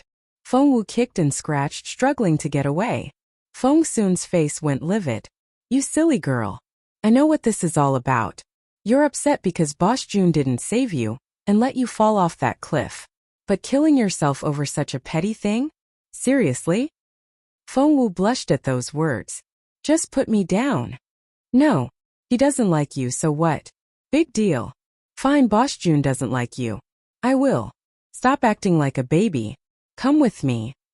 Feng Wu almost had a stroke. How did it have anything to do with Jun Linyuan? Looking at the smoke rising from the ground, Feng Wu was on edge. Just let me go in there. I only need a minute. I'm not trying to kill myself. Feng Sun shook his head. No. If I put you down, you'll run in there and never come out. Sorry about that. With a wave of his hand, Feng Sun threw Feng Wu onto his shoulder and marched in the other direction. No, Feng Wu cried out in despair. Inside the ring, Little Phoenix banged its head on the wall in frustration. Arg, the abnormal flame. My abnormal flame. With it, I can get out of here and I'll be able to join you in battle. Ah!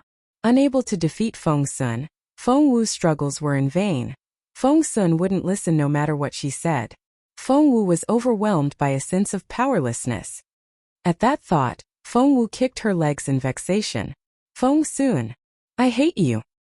Feng Sun said, fine, hate me all you want, but I'm not going to let you kill yourself. You can talk to me about anything you're upset about.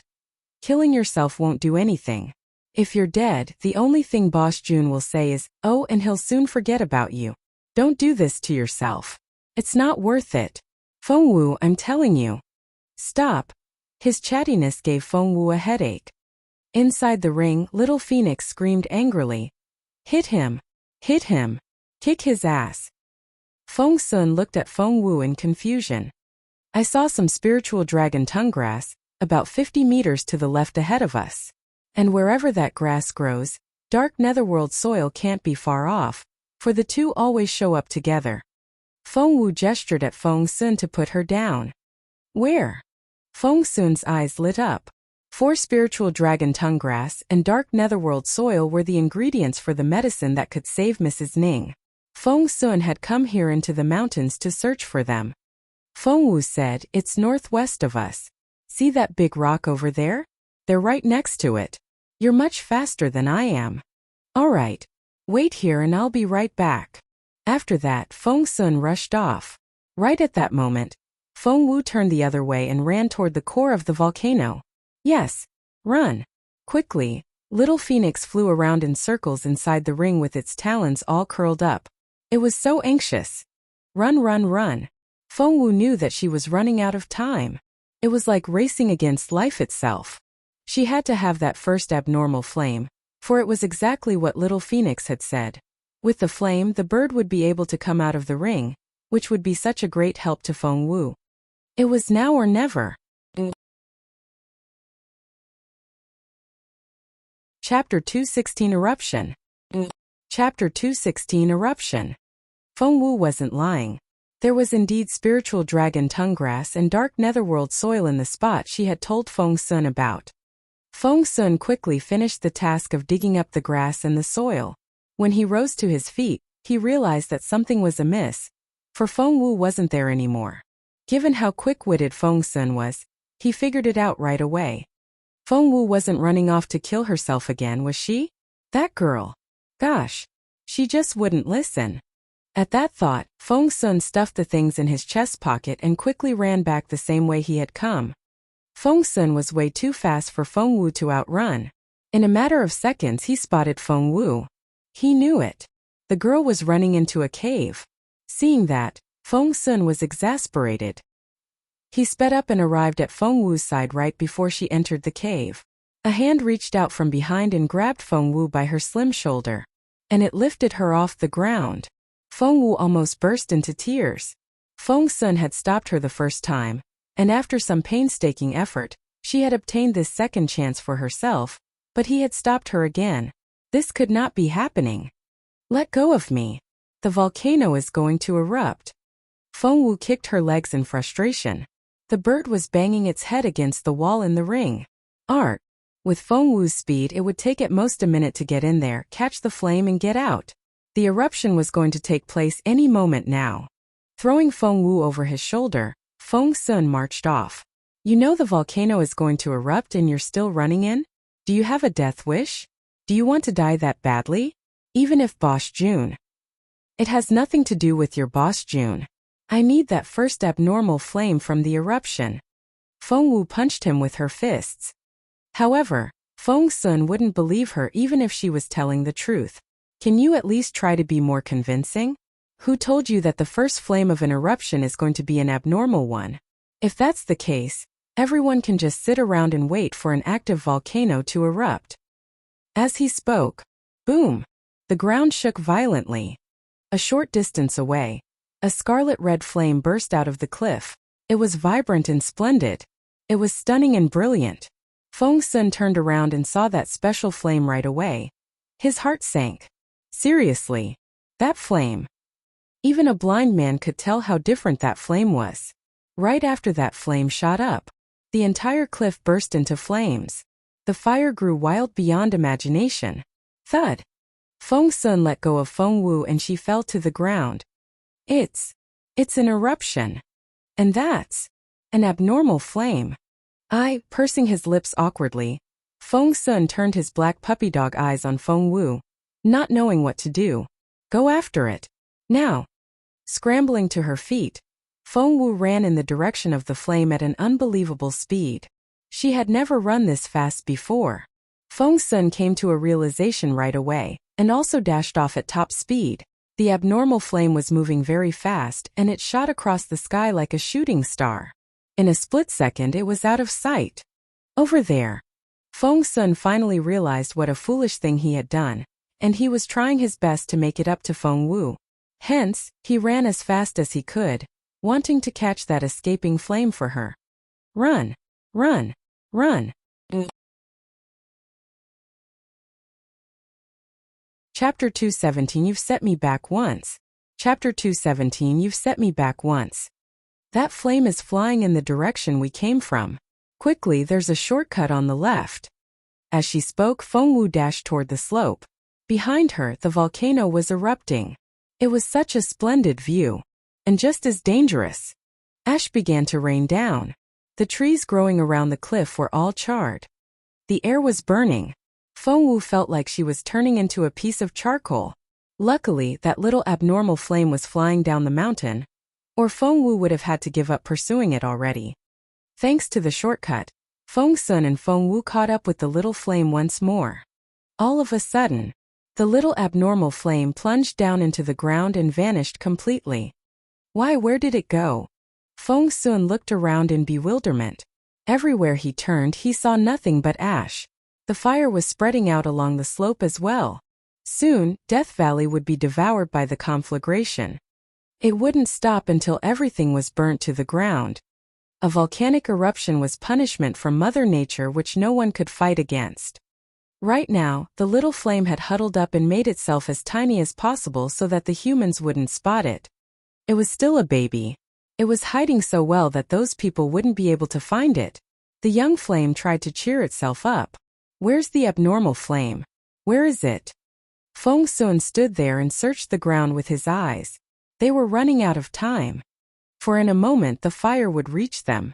By then, with or without the abnormal flame, they would have to run for their lives. Feng Wu was much more cool-headed than Feng Sun. She was also searching the ground inch by inch with her eyes wide open. They were standing on the ground where Glory King Tiger had fought that demonic blood dragon. The ground was a mess. Demonic Blood Dragon was engaged in battle with June Linyuan at the moment, while Glory King Tiger's head had already been smashed to a pulp and most of its body was buried under a mound. What?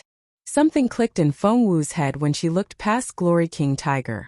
Earlier when she was blown away by the dragon and landed on the tiger, she sensed that something wasn't right with the tiger's body, but couldn't figure out what exactly. But now she had an idea that shocked even her. This Glory King Tiger. It's already dead, but I can still sense life in it. I think it's with. At that thought, Feng Wu rushed toward the tiger. Feng Sun, on the other hand, sensed nothing.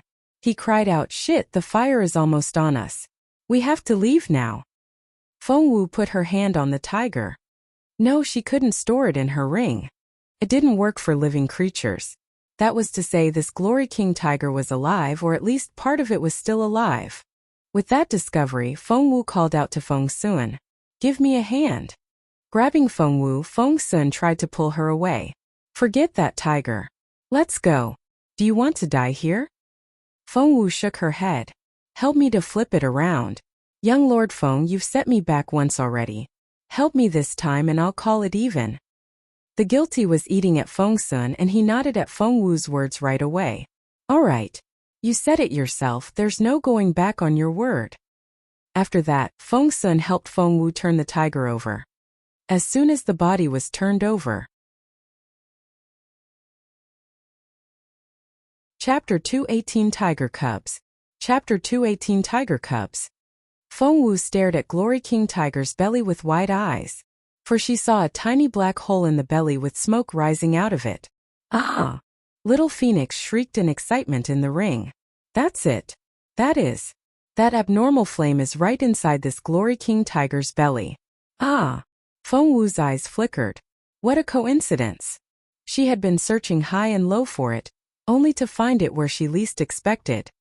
Putting her palms together, Feng Wu apologized to the dead body of Glory King Tiger, then took out a dagger from inside her sleeve and began to cut the tiger's belly open.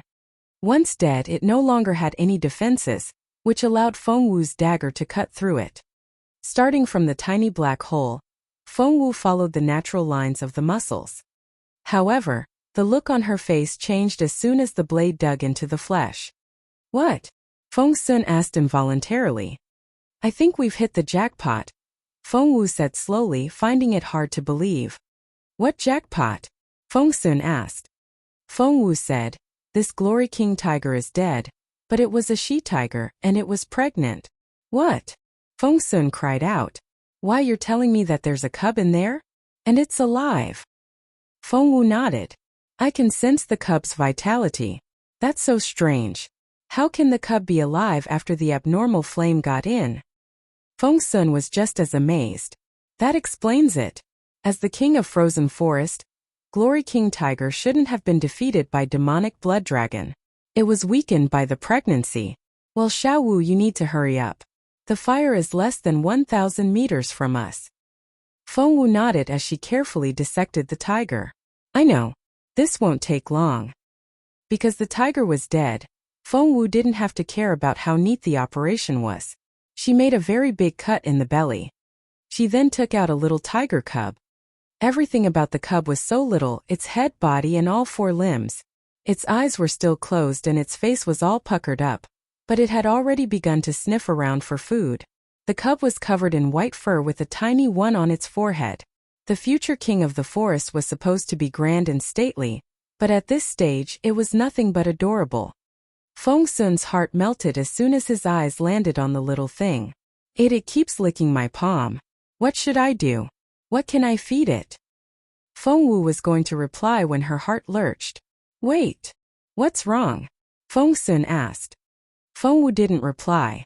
She went back to search around inside the tiger's belly, and before long, she took out a second cub. This one was white from head to toe and looked almost identical to the first one, only that the on its forehead wasn't quite finished and was more like a now. Feng Wu felt rather sorry for the cubs. They were taken out before they reached full term. The smaller one here didn't even have enough time to finish growing that. "I think it'll remain weak for a while."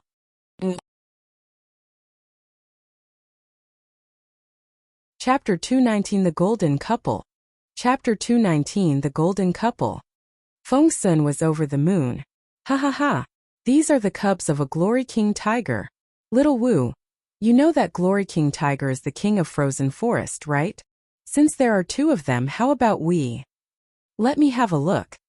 An indifferent voice came from behind them, and Feng Sun turned his head involuntarily. The next thing he knew, the little cub he was holding was in Jun Linyuan's hands now. "Wait, Boss Jun. Still so little. Holding it like that will hurt." "Ah." Feng Sun cried out in surprise. For the cup bit down on Jun Linyuan's hand as Feng Sun watched.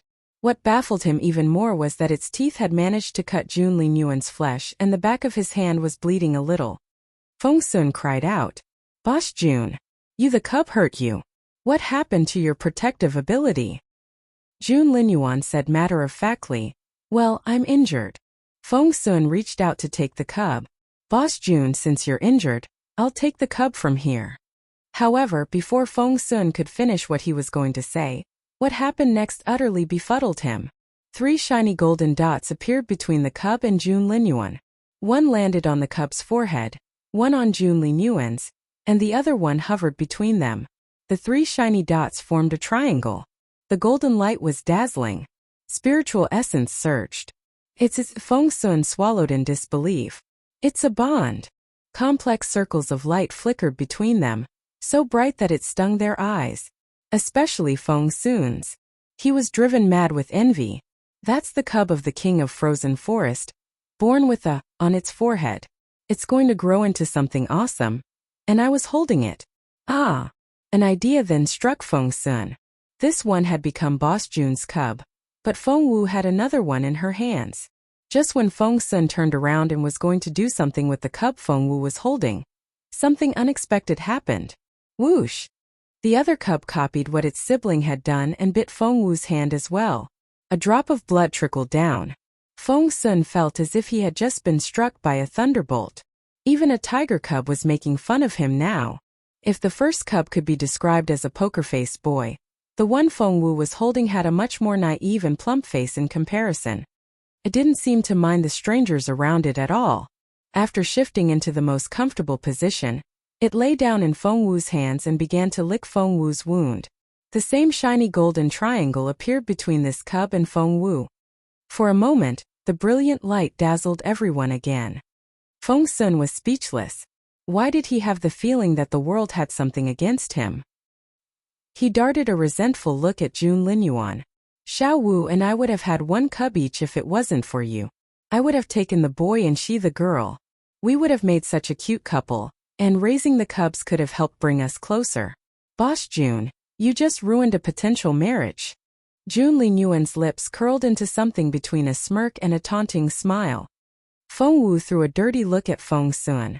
"Both cubs are boys and Feng Sun, you have an overactive imagination, do you know that?" Jun Linyuan smiled in satisfaction. The 2 cubs have been refined by the abnormal flame. The change in them is incredible. They'll grow into amazing creatures. After that, Feng Wu and Jun Linyuan exchanged smiles before they turned to Feng Sun in unison and grinned at him. Feng Sun felt even more frustrated now. "Hey!" Feng Sun drew in his breath angrily. "I see you're on the same side and are congenial to each other now. Are you having fun picking on me together? You two really make a golden couple, do you know that?" That startled both Feng Wu and Jun Linyuan and the looks on their faces changed. Chapter 220. I swear I really don't like Jun Linyuan. Chapter 220. I swear I really don't like Jun Linyuan. Both Feng Wu and Jun Linyuan looked stunned. "We're not a golden couple." Feng Wu and Jun Linyuan said in unison as they glared at Feng Sun. Feng Sun scratched his head. Anger flickered in Jun Linyuan's gloomy eyes. He looked quite intimidating once his face darkened. "We're leaving." The look in Jun Linyuan's black eyes was grim and dangerous. "All right." Feng Sun rubbed his nose, still at a loss. With Boss Jun's capability, the cub should never have been able to make him bleed. Feng Sun was utterly baffled. When Feng Sun and Feng Wu turned to leave, Jun Linyuan didn't move. "Boss Jun." Feng Sun was bewildered. "Aren't you leaving?" Jun Linyuan's dark eyes reminded one of an eagle as he said indifferently, "If I'm gone, who's going to put out the fire?" Feng Sun was going to say something, but Jun Linyuan stopped him with an elegant shake of his head. Jun Linyuan's black robe could conceal many things, but Feng Wu still detected the smell of blood when she walked past him. It wasn't the dragon's blood, but his own. He had to be wounded. At that thought, Feng Wu looked at Jun Linyuan and hesitated. "Do you need your wounds treated?" Feng Wu asked despite herself. Honestly, she only said it out of gratitude, for Jun Linyuan had saved her back there, and she didn't want to owe him anything. Hence she offered her help. However, Jun Linyuan turned his sharp gaze on Feng Wu, and gave her a long knowing look. All of a sudden, his thin lips curled into a half-smile as he asked, "Do you care for me that much?" Feng Wu was immediately disconcerted. Worried about him? Don't flatter yourself. Where did he get that conclusion from? She was just trying to return the favor. Did he even know what that meant? Because of her vexation, Feng Wu's cheeks turned pink, which only added to her stunning beauty. She looked even more delicate and charming this way. Feng Wu took a deep breath. "I'm only a chew." The air was filled with ash and Feng Wu inhaled some as she breathed in. She began to sneeze right away and looked so miserable that Feng Sun couldn't bear to watch anymore. There's no need for an explanation. Jun Linyuan didn't even look at Feng Wu, and only gave Feng Sun a wave of his hand. Feng Sun took the hint. Grabbing Feng Wu, he began to run down the mountain. "We're leaving. The volcano is still erupting and the ash is everywhere. Not to mention the fire is spreading. We need to leave now." Feng Wu pushed Feng Sun away. She had to clear it up. She really didn't like Jun Linyuan at all, and she couldn't let other people continue thinking that way. It would only bring her more trouble. But, achoo! As soon as she opened her mouth, she choked on the ash again. Feng Sun said in resignation, "Didn't you say that my aunt only has 6 hours left? It's been over 4 hours now. Are you going to give up on her?" Shit! Only then did Feng Wu remember her task. "Right, Mrs. Ning. She doesn't have much time left. Let's go." Feng Wu and Feng Sun picked up a cub each and ran down the mountain. Halfway down, Feng Wu couldn't help but say, "Young Lord Feng." "What?" Feng Sun said grumpily. "I need to tell you something and I'm very serious." Feng Wu stared at Feng Sun. "To Jun Linyuan, I really..." "Hey look." Turning around, Feng Sun looked a short distance away on the mountain. Heavy rain began to fall and the fire in frozen forest was being extinguished as they watched. Chapter 221. It's all your fault. Chapter 221. It's all your fault. What were you saying? Feng Sun turned back and looked at Feng Wu. "I was telling you that I don't feel like that for your boss Jun like you think I do." Feng Wu tried her best to set things straight. "So how do you feel about him?" Feng Sun looked bewildered. "I don't like him that way." Looking into Feng Sun's eyes, Feng Wu stressed each word earnestly. She even raised her right hand. "I mean every word. From the bottom of my heart." Feng Sun darted a look at Feng Wu, as if he was looking at an idiot, and resumed walking. Feng Wu was baffled. What kind of reaction was that? Either Feng Sun believed her or he didn't, but why had he walked away from her like that? Feng Wu was so confused. She quickly caught up with Feng Sun and grabbed his arm. "What's that supposed to mean?" Feng Sun stared into Feng Wu's eyes for 3 whole seconds without blinking, then threw off her hand and went on walking. Feng Wu was dumbfounded and she stopped Feng Sun again. "Wait, do you believe me or not?" Taking a deep breath, Feng Sun gave Feng Wu a look of resignation and exasperation. There was also pity and sympathy in his eyes. Feng Wu was baffled. She didn't understand the meaning of Feng Sun's look, for she couldn't follow his train of thought. However, Feng Wu still had a very bad feeling about it. And she was right. Feng Sun heaved a long sigh and said earnestly, "Xiao Wu, can you listen to me just this once?" "What?" Feng Wu stared at Feng Sun, as if question marks were popping out of her head. "I've seen so many girls like you, and every single one of them was the same. They all said that they weren't going to like Jun Linyuan anymore. But they all jumped at Boss Jun like mad women once he showed up. You girls are all the same." Feng Sun gave Feng Wu a sympathetic look. "Feng Wu." Patting Feng Wu on her head, Feng Sun said, "So just admit it. There's no point lying to yourself. You have to fight for your own happiness. Don't worry. I'll help you." Feng Wu. She took a deep breath, then another, which was the only thing stopping her from slapping Feng Sun on the back. Why couldn't this guy think like everyone else?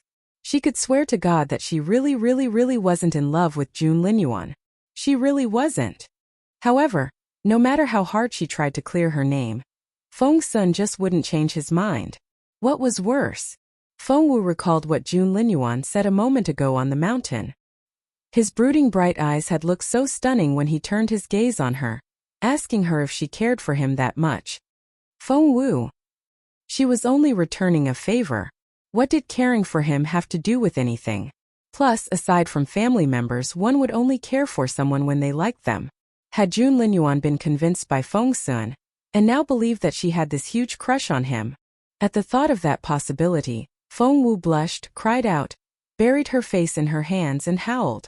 Feng Sun looked at her in confusion. He had seen at least 5 different facial expressions on Feng Wu in 1 minute, and her face looked as colorful as a rainbow. It was incredible. Little Feng Wu, Feng Sun began to speak. Feng Wu glared at him. Feng Sun, it's all your fault.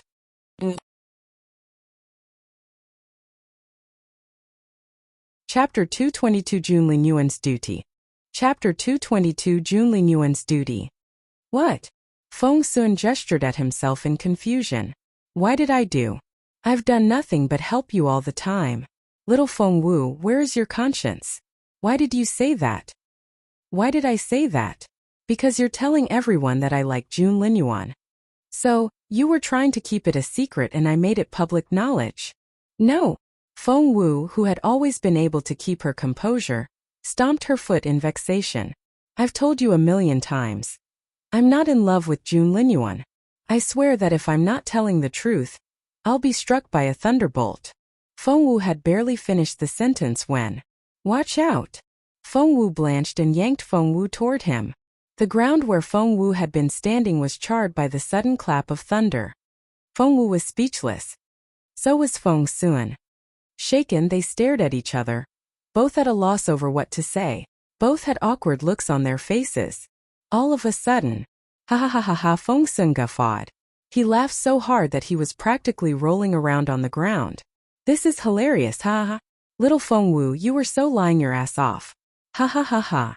Feng Wu took a deep breath, then another, but it wasn't enough to fight back her exasperation. What an unfortunate coincidence. The thunderbolt struck as soon as she said the words. It was as if someone was doing it on purpose. She looked up at the sky. Dark clouds had gathered in the once bright blue sky, so thick that it seemed like they were going to crush them. A heavy downpour started, and peering through the rain, one could make out that figure dressed in black in the distant sky. It was Jun Linyuan. With his power alone, he had mobilized all the water there was to extinguish the volcano's violent eruption. To Feng Wu, the crown prince had always been this nonchalant, heartless, resolute and cruel character who was almost bloodthirsty.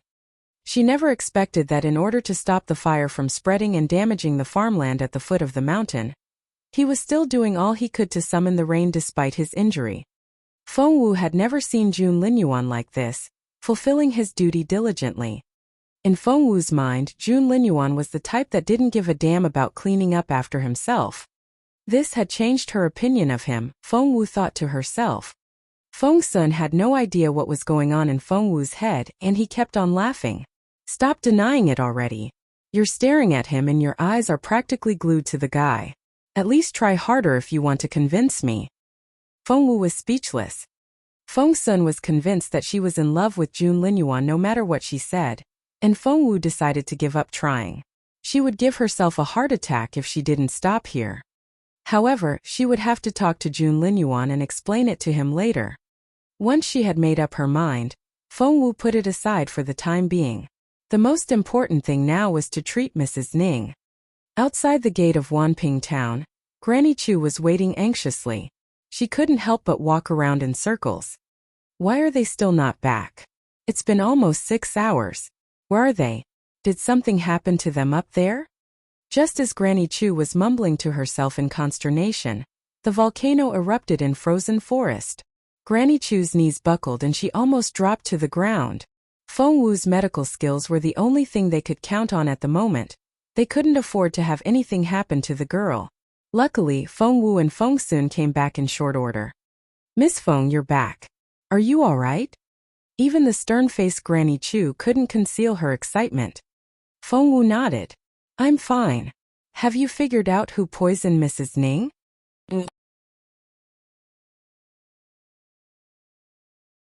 Chapter 223 Have we met before? Chapter 223. Have we met before? Have you figured out who poisoned Mrs. Ning? Feng Wu asked. Granny Chu looked troubled. They still hadn't found out yet. Feng Wu smiled. I didn't tell you this before, but Mrs. Ning is suffering from a slow poison that was only set off after childbirth. If I've guessed right, the pale pink tulips in the tent. Granny Chu's eyes lit up. She finally saw the light. Xiaojing brought back those tulips and put them in a vase. She made sure to set them on the bedside table, saying that the fragrance would help the lady and the babies sleep. She was right. The flowers did indeed calm both babies down, Granny Chu pondered. Xiaojing isn't a domestic servant of the family, but was brought in as a maid a while ago. If there's one person that wants the lady and the babies dead, it has to be Madame Chu, our master's concubine. Feng Wu was aware that this was the Ning family's household affair. She only said this much for Feng Sun's sake. Handing both cups to Feng Sun, Feng Wu was going to enter the tent when she heard someone cry out inside. No! My lady has fainted. Help! Feng Wu darted a look at Granny Chu. Granny Chu gritted her teeth. That's Xiaojing. Feng Wu nodded, lifted the curtain and walked in. Inside, Mrs. Ning lay there with her eyes closed. Her face was ghastly pale and she was barely breathing. She looked half dead already. Mrs. Yen rose to her feet immediately after she saw Feng Wu, and turned her pleading gaze on the latter. Only earlier today, Mrs. Yen had been taunting and scoffing at Feng Wu. However, she was now looking at Feng Wu as if she was grasping a final life-saving straw. Miss Feng, can you save her? Please. Mrs. Yen implored. Next to her, Yen Yen bit her lower lip and lowered her head. Feng Wu had no time to reply to Mrs. Yen at the moment. She said to Feng Sun, fetch Choling. I need her assistance. Sure. Feng Sun ran out of the tent right away. Because of Feng Wu's heroic deeds, once the tents were set up in Wanping town, the head of the town let Feng Wu's mother move into the most spacious one. Luckily, Feng Wu had come prepared. She had her beautiful mother wear a black curtain hat the whole time to hide her stunning face, which spared her from any unwanted attention. Choling and the others were still waiting nervously for news of Feng Wu when Feng Sun rushed into their tent, grabbed Choling by her wrist, and said over his shoulder, I'm gonna need her for a minute. After that, he dragged Choling away. Choling had been staying out of Feng Sun's way this whole time. For back in Yunlai Tower, Feng Wu had played the ugly girl and Choling was her ugly maid. Afterwards, her mistress had enjoined repeatedly that under no circumstances could they allow Feng Sun to realize what they had done. Hence, Choling had been avoiding Feng Sun since she got here, trying her best not to show her face in front of him. Feng Sun saw that the young maid was cringing away from him like a quail with her eyes lowered. It seemed that she didn't even dare to look him in the eye. Am I that frightening? Feng Sun touched his handsome face involuntarily. He thought he was quite good-looking. Choling still kept her silence with her head bowed. Have we met before?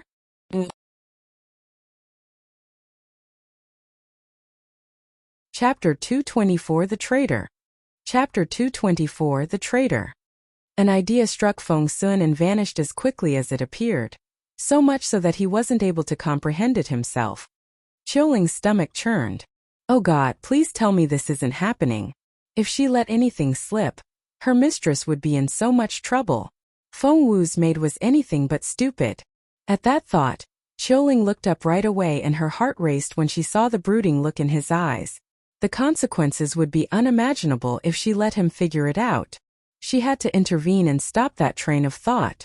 Choling shoved Feng Sun immediately and snapped, Why did you grab me? Where are you taking me? Help! This man is forcing himself on me. The idea had almost been within Feng Sun's reach, but Choling's yell successfully interrupted him. He covered Choling's mouth right away and glared at her. Shush! Nobody's forcing anyone. Plus, if I had to force myself on someone, I would certainly pick your mistress over you. Choling's top priority at the moment was to confuse Feng Sun as much as possible. Right away she cried out, What? You're plotting against my mistress. I can't believe it. How can you do such a thing? And you call yourself a young lord? Shame on you. Feng Sun wouldn't care as much if Choling had been talking about something else. However, his reputation and honor were being challenged, and of course Feng Sun had to defend himself. He cared about his reputation above all else. Thus an argument ensued. Choling did her best to make all manners of quips and to give a false account of the facts. Feng Sun was so frustrated that he immediately forgot about trying to figure out where he might have seen Choling before. That was close. Heart-pounding, Choling patted her chest and rejoiced at her narrow escape. Finally, Feng Sun took Choling to the tent. How's my mother? Feng Wu was always concerned about her mother no matter where she was, lest she be ill-treated in any way. Feng Sun teased her. Xiao Wu, why do I feel like you don't have a mother, but a 4-year-old daughter? Ha ha ha. Feng Wu threw him a dirty look. Your aunt is lying there unconscious and you're laughing. Feng Sun straightened his face right away. How's my aunt? And what about that poison? The poison is a rather troublesome one, but since we know what the original toxin is and what caused it to flare up, the antidote isn't that difficult to make. After that, Feng Wu took some blood from Mrs. Ning and dribbled it into the solution made from dark netherworld soil. It's indeed the lasting fragrance. Interesting. Feng Wu smiled. Well, the culprit's fingers will still have a lingering smell on them. Next to Mrs. Ning, Xiaohuan's fingers twitched involuntarily. Xiaohuan's eyes then met Feng Wu's and her stomach lurched. Drawing a dagger out of her sleeve, Xiaohuan stabbed down at Mrs. Ning's forehead. She moved so fast that the others didn't have time to react. Luckily, Feng Wu was prepared. She threw that bottle of solution at the dagger. The bottle crashed into the dagger, making a crisp sound. Granny Chu was astonished. From what Feng Wu had hinted, she thought that Xiaojing was the traitor lurking at Mrs. Ning's side. As it turned out, it was Xiaohuan, the seemingly docile and insignificant maid. Xiaohuan tried to flee after the failed attack, but with Feng Sun around, she wasn't going anywhere. Chapter 225 Trophy Child. Chapter 225 Trophy Child. Feng Sun struck and immediately had Xiaohuan under control. Her jaw, Feng Wu reminded him. Feng Sun understood right away and dislocated Xiaohuan's jaw. Granny Chu went up to Xiaohuan and slapped the latter's face. You. Why you of all people? At the slap, a small white pill flew out of Xiaohuan's mouth and fell on the ground. Xiaohuan had already cracked it open with her teeth. The inside was black, and it gave off a foul odor. Had it not been for Feng Wu's reminder, Xiaohuan would have swallowed the pill by now and gone silent forever. With her hands pinned behind her, Xiaohuan struggled violently with a strength one didn't think she could possess. The muscles on her face were twisted and she looked ferocious. Glaring at Feng Wu with eyes that could spit fire, she would have throttled Feng Wu if she were free. Feng Wu, on the other hand, couldn't care less about Xiaohuan's fury. Mrs. Yan was wild with anger. It must be that Chu woman. That bitch. How dare she try to harm my sister? She's not getting away with this.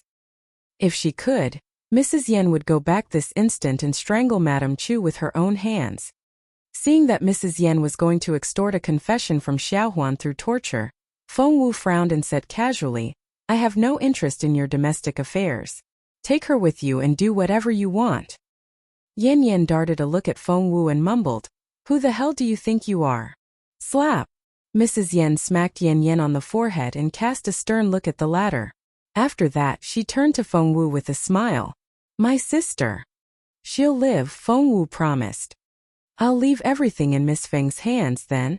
Mrs. Yan then led Yan Yan out of the tent. As soon as they were outside, Mrs. Yan glared at Yan Yan and scolded the latter in a low voice. Be careful with your words. What did I do? Show Miss Feng some respect. Your reckless words will get you in so much trouble one day. She's a good for nothing. Why should I respect her? She's not worth it. Yin Yin, are you going to keep lying to yourself with everything that has happened? Are you going to forget everything she did today? Are you completely blinded by jealousy? Mrs. Yen had never sounded this strict before. Mother.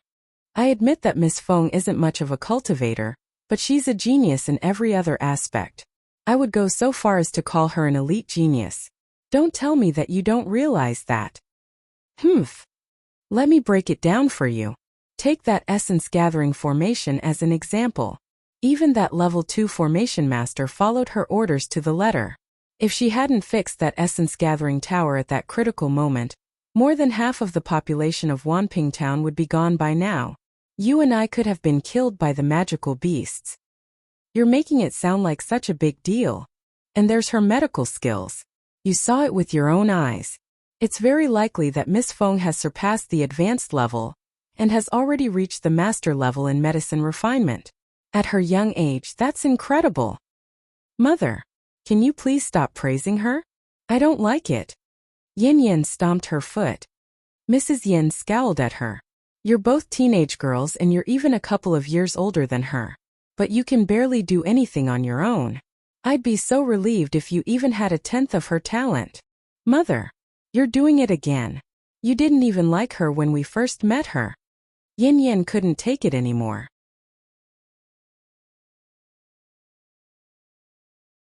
Chapter 226 Cute as a Button. Chapter 226. Cute as a Button. Mrs. Yin looked at Yin Yin in resignation. Of course she wanted to sing praises of her own daughter instead of Feng Wu, but she simply couldn't find anything in Yin Yin to praise. She looked at Yin Yin from head to toe, and the longer she studied her daughter, the more lacking she found her. Mrs. Yan's brow furrowed even more deeply. Yin Yin couldn't take it anymore. Mum, why are you looking at me like that? Mrs. Yin said, sigh. Tell me, apart from your cultivation level, are you better than Miss Feng in any other way? Yin Yin was so frustrated. Mum, do you see me as such a useless person now? You hated Feng Wu yourself and found her so arrogant and proud, didn't you? Mrs. Yin snapped. Of course those without merits are repulsive when they act arrogant, but she has every right to be. She has what it takes to be this conceited. What can you do about it? Yin Yin stomped her foot in vexation. Are you even my mother? I'm your mother and that's exactly why I'm telling you this. Mrs. Yin rubbed her forehead. Just think about it. Other than being born into a good family, have you achieved anything on your own? Yin Yin was speechless. She didn't need to be dealt that much truth. Miss Feng may not be the best cultivator out there, but she found her own way and her future looks very promising. Even if you look past that, you still shouldn't talk to her like that after she's saved you several times. Show her some respect from now on, alright? Mrs. Yin gave Yin Yin a glance. I need to take care of this thing with your aunt now. Don't make more trouble for me. Yin Yin was excited at the news. Grabbing Mrs. Yan's hand, she asked, Mother, was that girl really sent by that Chu woman? Damn it. We should have killed her. Mrs. Yin smirked. She's not getting out of this alive. Mrs. Yin and Yin Yan's voices faded as they walked away.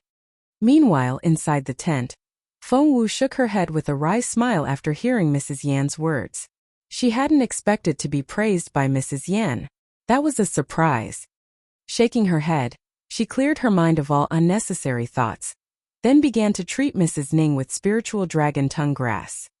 The juice of the grass was verdant green, and Feng Wu cooked it into a liquid with a pleasant smell. Feed this to her, Feng Wu instructed Granny Chu. Granny Chu took the liquid right away and fed Mrs. Ning with a spoon. Feng Wu stared at Feng Wu anxiously. Is my aunt all right? Taking her cup from Feng Sun, Feng Wu said casually, Mrs. Ning will wake up in 15 minutes, but she's extremely weak at the moment and is drained of spiritual essence. Don't go heavy on the nutritious food. Give her a liquid diet like some plain porridge. I'll come back tomorrow. After that, Feng Wu left with her cub. This cub was exceptionally thin. Because it had been born before it reached full term, its eyes were still closed. It kept smacking its lips and looked very innocent. Why, a little tiger. The beautiful lady was doing some embroidery work in boredom when Feng Wu and Qiuling got back. Seeing the adorable cub in Feng Wu's hands, the lady's eyes lit up. Feng Wu said, the little thing is not even over 2 hours old. I took it out of its dead mother's womb. It would be dead if I hadn't discovered it in time. The lady's maternal instincts instantly ran wild. She took pity on the cub and reached out for it in a hurry. The cub turned and lay there with its belly facing up. With its two paws next to its chin, it looked cute as a button.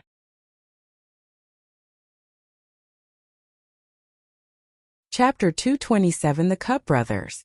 Chapter 227 The Cub Brothers. All of a sudden, the cub opened its sleepy eyes and met the beautiful lady's gaze.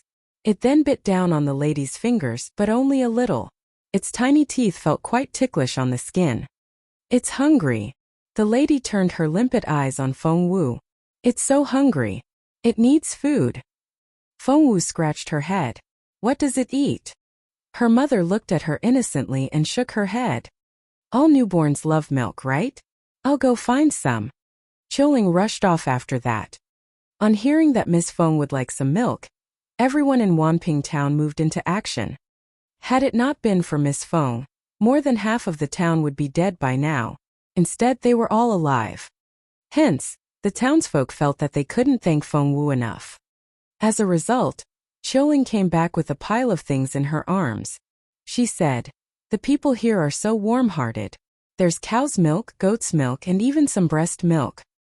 Qiuling handed them the cow's milk first as she spoke. Feng Wu took the white porcelain bowl, then dribbled a drop of milk onto the cub's mouth. The cub's eyes flickered and it immediately stuck out its tongue and began to lick its lips. However, the next second, it made as big a frown as its little face would allow. The cub darted Feng Wu a glance in distaste, then rolled its eyes at her. Feng Wu swore that she really saw the little thing roll its eyes. This tiny cub that had only been born 2 hours ago and could barely crawl had actually found her distasteful. It doesn't like cow's milk.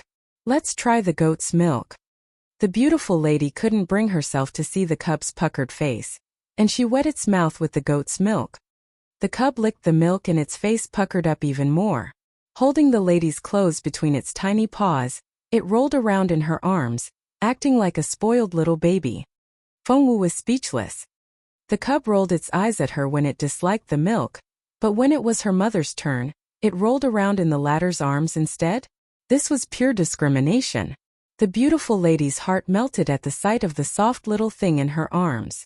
Its sparkling eyes were as clear as water and as shiny as stars. She couldn't help but say to Feng Wu, "It's so adorable and so soft." Feng Wu replied with a "Heh." Neither the cow's milk nor the goat's milk worked, and we only have the breast milk left. What are we going to do if it doesn't like that either? The beautiful lady looked flustered, but she still had a go with the breast milk. However, the cub buried its head in its paws and wouldn't give in. Sitting on a low stool, the beautiful lady set the cub on her lap, held it in both hands so that it was facing her, and cajoled in a soft, gentle voice, "Good cub. Let's try a little bit. Just a little. Okay." Feng Wu watched in resignation. The cub was only a newborn. How could it possibly understand? However, Feng Wu got her face slapped almost right away. For the cub began to shake its round little head repeatedly with a big pout on its face and teary brown eyes. It looked so adorable that one wanted to eat it up. It was so cute. Wow! Qiuling pressed her palms to her chest and cried out, "How can anything be this adorable? I finally know what cute as a button means."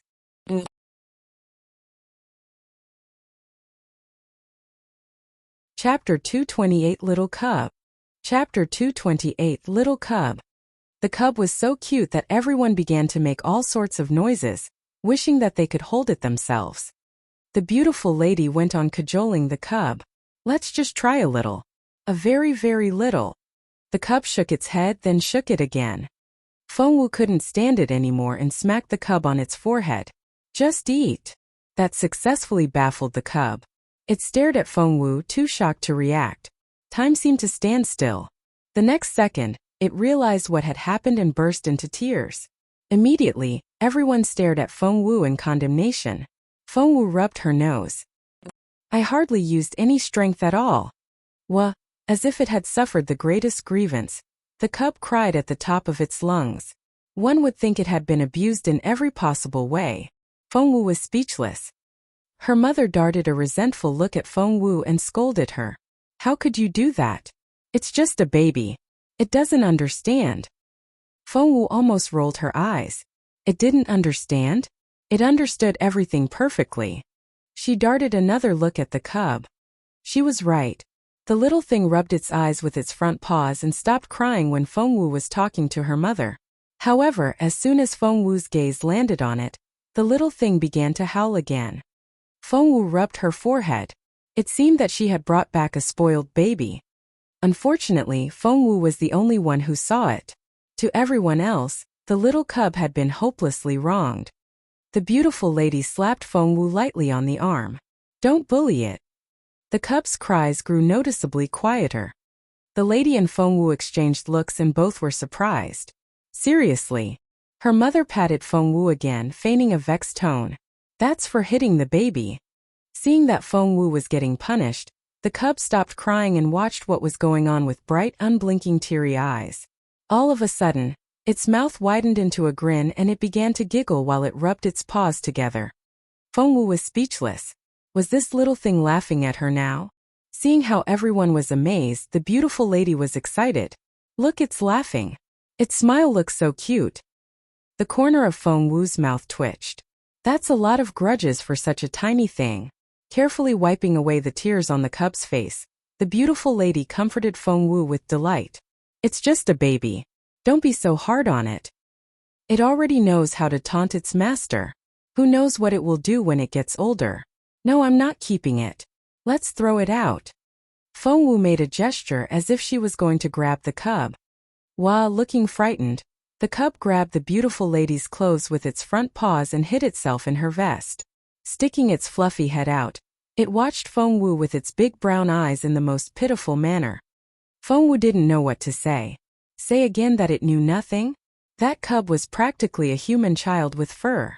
Caressing the cub's head, the beautiful lady comforted it with a whisper. There. Xiao Wu won't throw you away. Here, be a good baby and let's try some breast milk, shall we?" Still pouting, the cub looked the most pitiful creature as its eyes brimmed with tears. It nodded at the lady's words.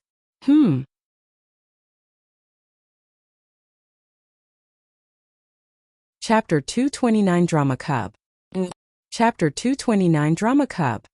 Feng Wu smacked her forehead. Why did she get the feeling that the cub somehow resembled her mother in disposition, especially when it turned its pitiful look on someone? It was simply too adorable a creature for anyone to turn down. Dipping a chopstick in the breast milk, the lady put the tip to the cub's mouth. However, the cub stared at Feng Wu and wouldn't eat. Turning her head, the lady saw that Feng Wu was standing close by, so she said, "Move over there a little." The cub nodded happily. Feng Wu smacked her forehead. The cub really did find her distasteful. As its master, her spiritual pet which had formed a bond with her was giving her attitude. Feng Wu moved closer and glared at the cub, which pursed its mouth and threatened to cry again, looking like a wronged baby. Feng Wu was shocked. It was a drama cub. Acting had to be its inborn talent. Seeing the cub's reaction, the lady felt so sorry for it that she pushed Feng Wu away. "You're scaring it." Feng Wu. The cub rubbed against the softest part of the lady's chest. Feng Wu. Stroking its little head, the lady said, There, be a good boy. We'll try a little breast milk, and if you don't like it, we'll find something else for you. Okay." The cub nodded. That elated the beautiful lady. Looking up at Feng Wu with her bright black eyes, she said, "Look, it's such a sweet, innocent baby." Feng Wu replied with a heh. However, when the breast milk was in its mouth, the cub's round little face puckered up again and it was on the verge of breaking into tears. The lady was flustered. Tugging at Feng Wu's sleeve, she said, "What are we going to do? It can't drink any of the 3 types of milk. What can it eat? What do we do now?" Feng Wu snapped, "Mum, get your facts straight. It's not that it can't have any of them. It doesn't like them, that's all." The lady sounded vexed. "That's right. It doesn't like them. Go find something it'll like to eat." Feng Wu said grumpily, "Just ignore it. It'll eat anything when it's hungry enough." As soon as she said those words, her mother, Qiuling, and even Granny Zhao gave her looks of condemnation in unison. Feng Wu added, "I'm telling the truth. It's just so picky. Why doesn't it just eat what's on the menu?" That piqued the lady. "We can't do that. It hasn't had anything to eat since it was born and it must be starving now." The cub nodded repeatedly. Tugging at Feng Wu's sleeve, the beautiful lady swayed her arm back and forth. Xiao Wu, you're the best. I'm sure you can figure something out, right? Feng Wu sighed. Qiuling also turned her pleading eyes on Feng Wu. Miss, the cub was born without a mother. That's so sad. Even Granny Zhao looked like she had something to say to Feng Wu, but held back. Fixing her gaze on Feng Wu, the beautiful lady bit her lower lip and let tears well up in her puppy dog eyes. Fine, fine, fine. Feng Wu finally saw where the cub had learned all its acting skills from. It was so good at imitating people that it must have copied her beautiful mother. While Feng Wu couldn't say no to her mother and the others couldn't say no to the cub. Nature truly worked in interesting ways. Raising both hands in surrender, Feng Wu said, "You guys take care of the little thing. I'll look around outside."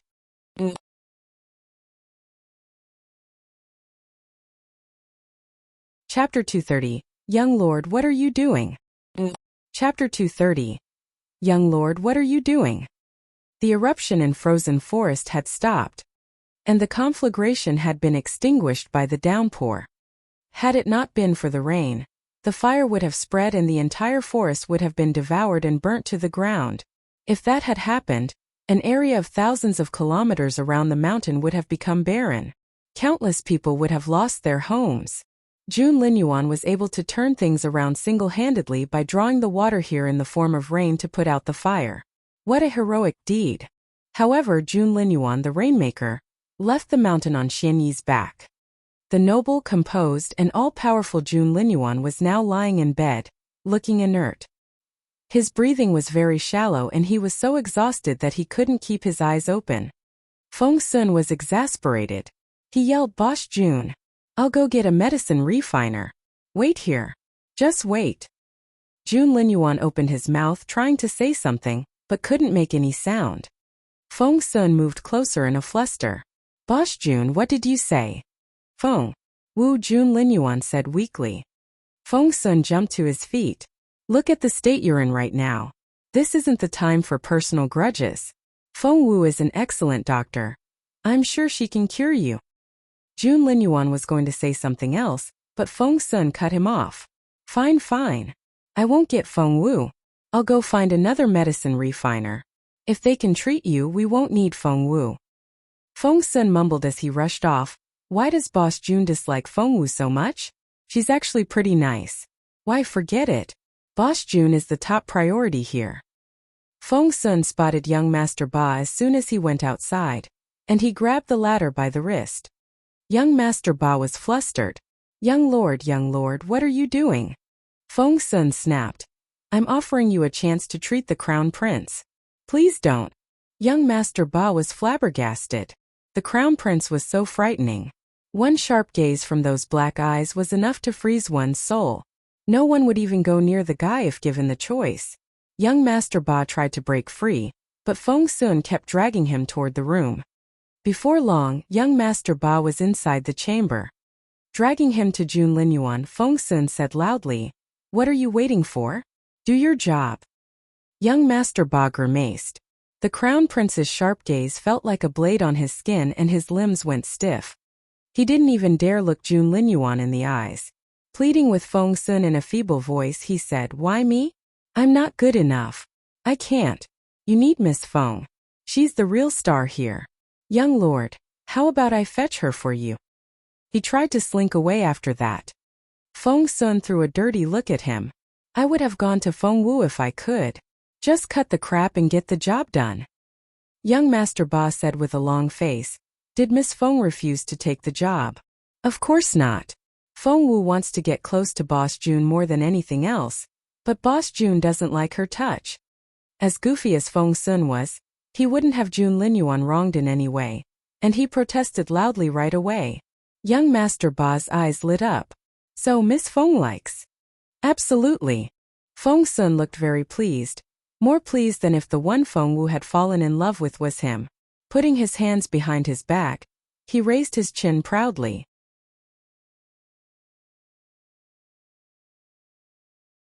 Chapter 231 Jun Linyuan? What's wrong with him? Chapter 231 Jun Linyuan? What's wrong with him? Do you have any idea who Boss Jun is? No woman in this world can resist him. Cough. Jun Linyuan broke into a fit of coughing and blue veins popped on his forehead.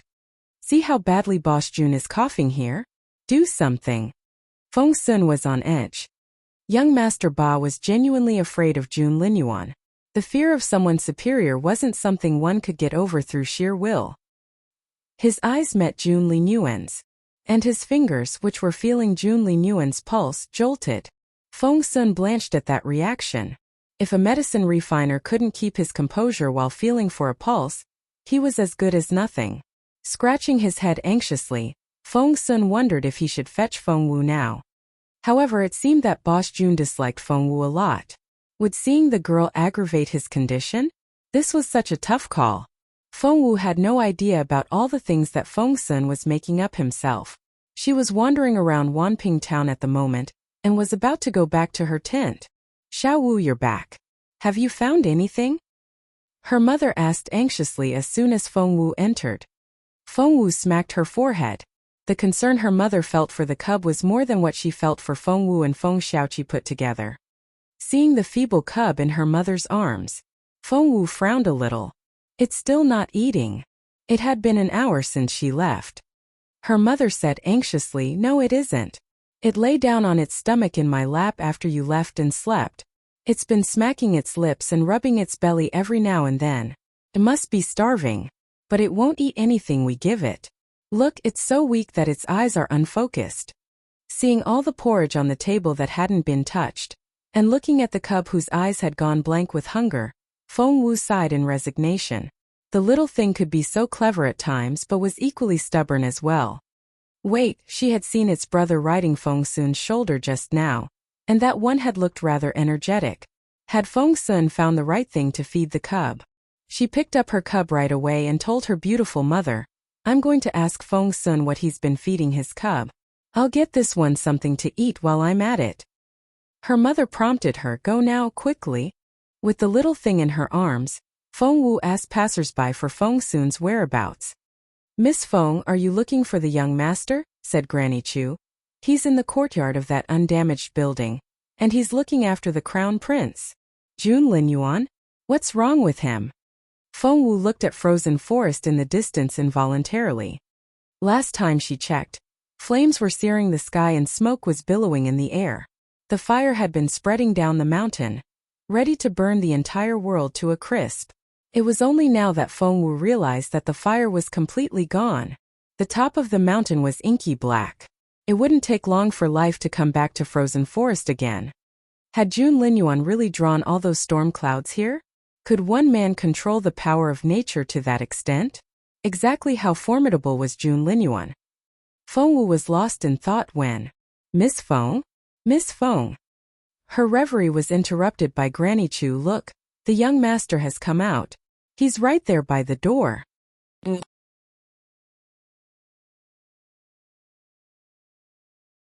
Chapter 232 Humiliated?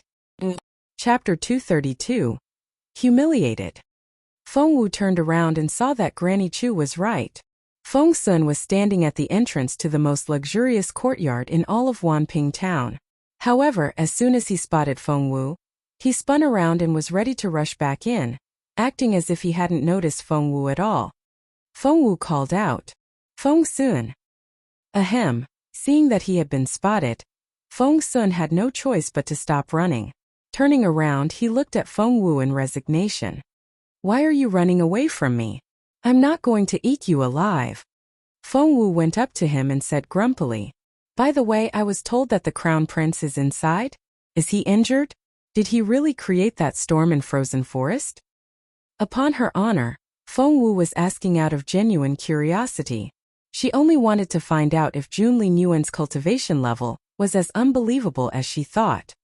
However, Feng Sun took that most unobtrusive question in a completely different way. Rubbing his forehead, he looked at Feng Wu in resignation. Why are you looking at me like that? Do I have something on my face? Feng Wu darted him a glance. No, there's nothing on your face, but there's a lot going on in your head. Feng Sun gave Feng Wu a knowing look. Didn't you swear over and over again that you haven't fallen in love with Jun Linyuan, and that you don't like him at all? You even talked about getting struck by a thunderbolt.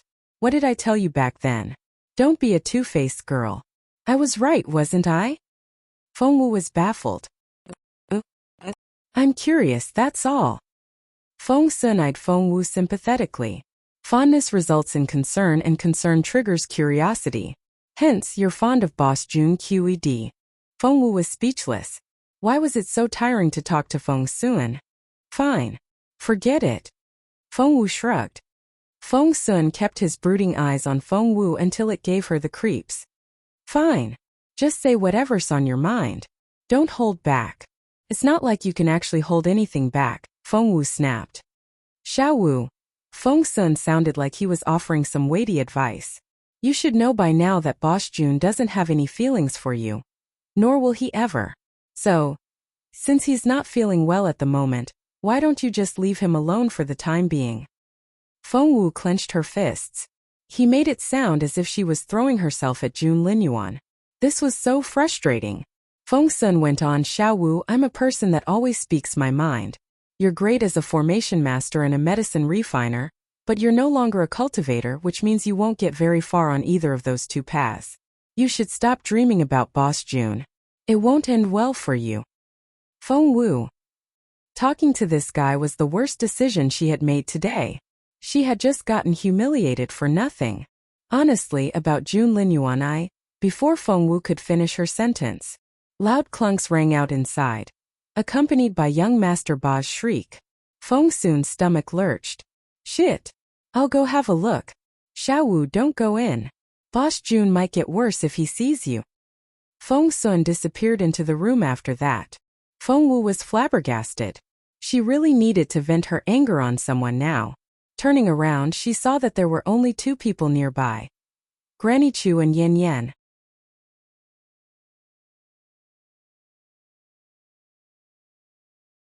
Chapter 233 3 Slaps. Chapter 233 3 Slaps. Utterly embarrassed, Granny Chu curtsied to Feng Wu, then went back inside. Feng Wu was rendered speechless. Damn it. Word would soon go around about Feng Sun giving her a speech about keeping her distance from Jun Linyuan. This was so frustrating. Oh my, seeing Feng Wu, Yin Yen smirked. Oh my, I was just wondering who was the shameless girl throwing herself at His Royal Highness. So it's you. Feng Wu took a deep breath. Yin Yen held a lot of grudges against her, and no matter what she said, the girl would only respond with more humiliating words. So why bother? Feng Wu darted a glance at Yin Yen in disdain, snorted, and turned to leave with the cub. Yin Yen, however, wouldn't let Feng Wu leave. Smirking at Feng Wu with an aggressive look on her face, Yin Yen said, My mum was going on about how much promise you have. So, you're not going to get anywhere with being a formation master and medicine refiner without any cultivation. Ahahaha. That's like the funniest thing I've heard today. Feng Wu smiled and looked at Yin Yen calmly. I've been wondering. You're just a country girl from some border town. Why are you so familiar with my cousin? I see that you're doing it on purpose because you're trying to get close to His Royal Highness. Feng Wu, do you even know what shame is? Are you done?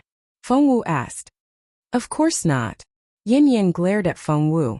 Feng Wu, I'm warning you. Stay away from my cousin and His Royal Highness. Otherwise what? Feng Wu was still smiling as she asked nicely. Otherwise, I'll beat you up every time I see you, Yin Yen threatened. Are you done now? Feng Wu asked again, her voice calm and her expression earnest. Yin Yen smirked. Yes. Get lost. Before Yin Yen could say another word, all of a sudden, a shadow came down quickly at her face. Smack! She was slapped hard on the cheek. Yin Yen was baffled. Staring at Feng Wu in disbelief, she didn't know how to react. Feng Wu smirked. That's for your ignorance. She wasn't without cultivation and her career in medicine refinement and formation would go as far as she wanted. This girl deserved that slap. Before Yin Yen could react, Feng Wu slapped her again. That's for your conceit and all the rubbish you said. Since when did she, Feng Wu, like Jun Linyuan? That was simply a false accusation.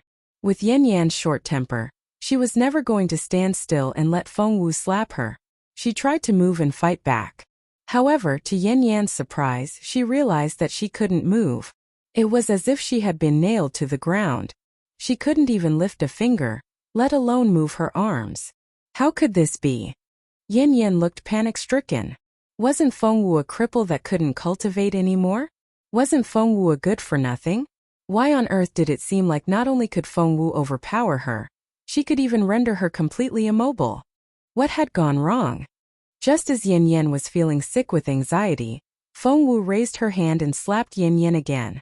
This is for all the wild talk. Slap. The sound was loud and crisp.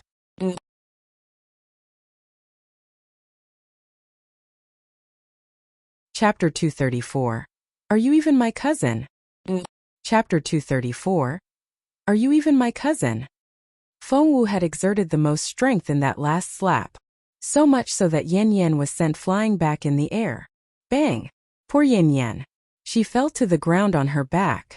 Grimacing in pain, she lay there for a long while before standing back up. Yin Yan glared at Feng Wu, her eyes spitting fire. She was furious. Just then someone was thrown out of the room. Feng Wu turned to look and saw that it was young Master Ba. Anyone that had just been tossed out of a room would be exasperated, but young Master Ba actually looked relieved. Scrambling to his feet, he ran away without hesitation. Inside, Feng Sun said to Jun Linyuan with a long face, "Boss Jun, you're so badly injured and you've exhausted all your spiritual essence. The consequences will be unthinkable if you don't get proper treatment. Young Master Ba is no good. How about we get Feng Wu here? I promise that she'll only touch you when necessary. Okay." Jun Linyuan gave Feng Sun a very strange and ineffable look. Worried, Feng Sun walked around in circles. "Boss Jun, I know you hate it when women throw themselves at you, and you hate their touch even more. We all know that you don't like Feng Wu. But we're in a special situation here. Just think of her as a medicine refiner, not a woman. I'll go fetch her now." Feng Sun rushed out after that, fearing that Jun Linyuan might stop him. The look Jun Linyuan gave Feng Sun as the latter ran away was indescribable. Feng Sun rushed out of the room to find Yin Yan charging at Feng Wu like a cannonball.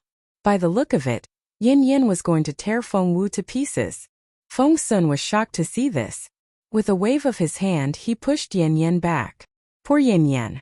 She had finally struggled to her feet and was going to throttle Feng Wu. When Feng Sun intervened at that moment, he couldn't have chosen a worse moment.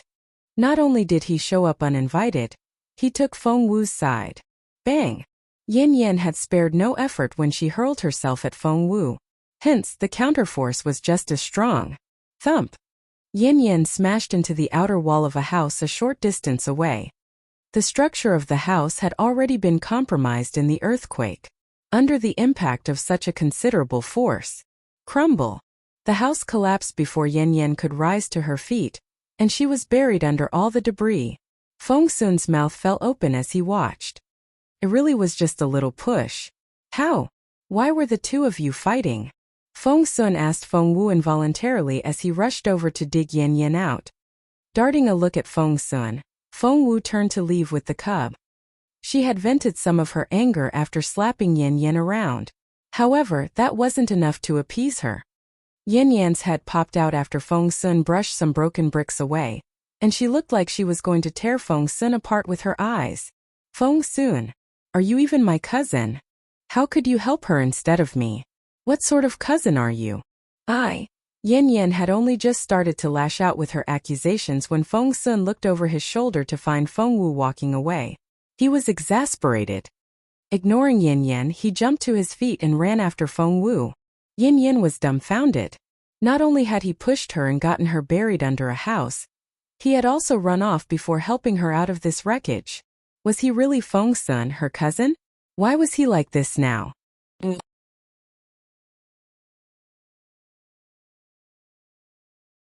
Chapter 235. Happy? Satisfied? Chapter 235. Happy? Satisfied. Yin Yan had never felt this aggrieved in her life and she burst into tears right away. However, Feng Sun had no time to care about her feelings. For his top priority now was Jun Linyuan, and Feng Wu ranked right after the crown prince. Hence, he didn't even hear Yin Yan crying. Running after Feng Wu at full speed, He grabbed her by her right shoulder and spun her around to face him. Feng Wu fought back her anger and clenched her fists. After all, Feng Sun was so much more advanced than her in his cultivation that there was no point in trying to fight back. A level 6 spiritual master was still too weak. She needed to work faster. Feng Wu made a mental note. Feng Sun was chastened to see Feng Wu's cold face. He asked timidly, "Are you still mad at me?" Feng Wu rolled her eyes. She couldn't even be bothered to get angry anymore. When would this guy ever stop? What? Feng Wu threw a dirty look at Feng Sun. "Let go of me if there's nothing else. My cub needs feeding." Feng Sun paid no attention to the starving cub. Looking at Feng Wu, he suddenly grinned and said in a mysterious voice, "Little Feng Wu, I can make your dream come true. Are you happy to hear that?" "My dream? Do you even know what my dream is?" Feng Wu stared at Feng Sun. She wished more than anything to become a spiritual grandmaster now, and make Linyuan kneel before her. How was Feng Sun going to help her with that? Feng Sun snapped his fingers. "I can get you to Boss Jun's side now. Happy? Satisfied?" Feng Wu said in disdain, "Is that what you think my dream is?" Feng Sun said, "What else? Aren't you always trying to get close to Boss Jun? You couldn't bear to part with him up on the mountain.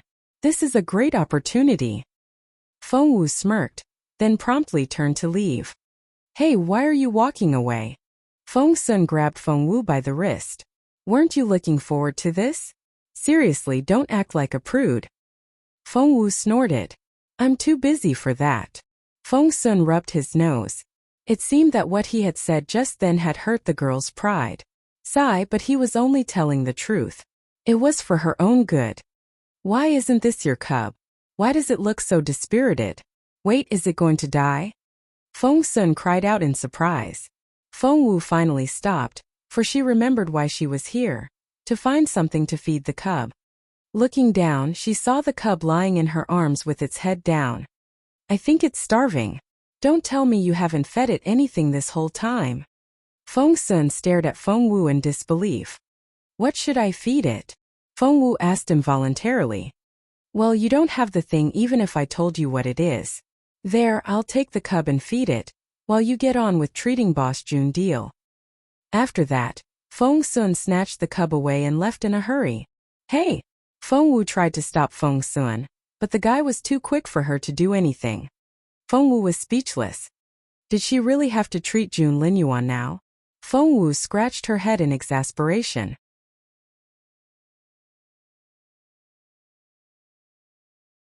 Chapter 236 Look, Listen, Question and Feel. Chapter 236. Look, Listen, Question and Feel. She wanted to stay as far away as she could from Jun Linyuan to stop the rumor from spreading, but now, the deal had already been forced upon her even if she objected. Looking up at the vast frozen forest in the distance, Feng Wu stared at the wet ashes. Jun Linyuan had done it for the people. Fine, she would treat him for the sake of his contribution. Rubbing her forehead in resignation, Feng Wu turned around and walked toward the luxurious courtyard. The lower half of Yan Yan was still buried in the debris. Seeing Feng Wu walk in, she snorted. "And I thought you were so pure and lofty. You came back as soon as my cousin went away. You just can't leave the crown prince alone. You're such a hypocrite. Feng Wu, one day, I'll rip off your mask and let everyone see you for who you really are." Feng Wu walked in. Jun Linyuan was lying flat on the richly decorated bed in the main bedroom. His face was pale and haggard and he looked extremely weak. He was exhibiting the typical symptoms of spiritual essence exhaustion. Even so, the aura he was giving off was still impossible to ignore and his glance was as dangerous and intimidating as ever. Feng Wu's stomach lurched for no reason. Jun Linyuan was so overbearing. No wonder young Master Ba had been terrified. Even she, who had such a tough mind, was a little shaken herself. However, since Feng Sun had forced her to make the deal, Feng Wu had no choice but to inch toward Jun Linyuan. This was the first time that Feng Wu was looking down at Jun Linyuan from this angle. It was getting dark outside, but the luminous pearls on the wall lit up the room like daylight. The light shone on his stunning face. His long inky black hair hung loose around his shoulders and he had narrowed his pretty eyes, which made his gaze even more brooding and piercing. Enjoying the view? Jun Linyuan turned his sharp gaze on Feng Wu. Feng Wu's heart lurched and she came back to herself instantly. Had she just been enthralled by Jun Linyuan's beauty? How? Feng Wu pressed a hand to her chest involuntarily. After looking at her mother's stunning face all these years, Feng Wu's beauty tolerance had increased significantly, but when she saw Jun Linyuan she was still struck dumb by his beauty, which was proof enough of how stunning his face was. Ahem, Feng Wu cleared her throat. Pardon. Why are you here? Jun Linyuan replied with a question. To treat your injuries, said Feng Wu matter-of-factly. And what are you doing now? Leaning back on a cushion, Jun Linyuan kept his unblinking gaze on Feng Wu, his deep-set eyes dark and shiny, as if they held some unrevealed secret. Feng Wu rubbed her pretty nose. She had been struck dumb by Jun Linyuan's beautiful face as soon as she walked in, and her mind had wandered off after that. That was so. Clearing her throat, she sat down on a gilded stool next to the bed. She then said to Jun Linyuan with a straight face, Your Royal Highness, may I have your right hand, please? The 4 diagnostic methods are look, listen, question, and feel. So, you were doing the look part when you stared at me just then. Jun Linyuan kept his brooding gaze on her. His eyes reminded her of twinkling stars under the flickering light of the luminous pearls. They looked misty and mesmerizing.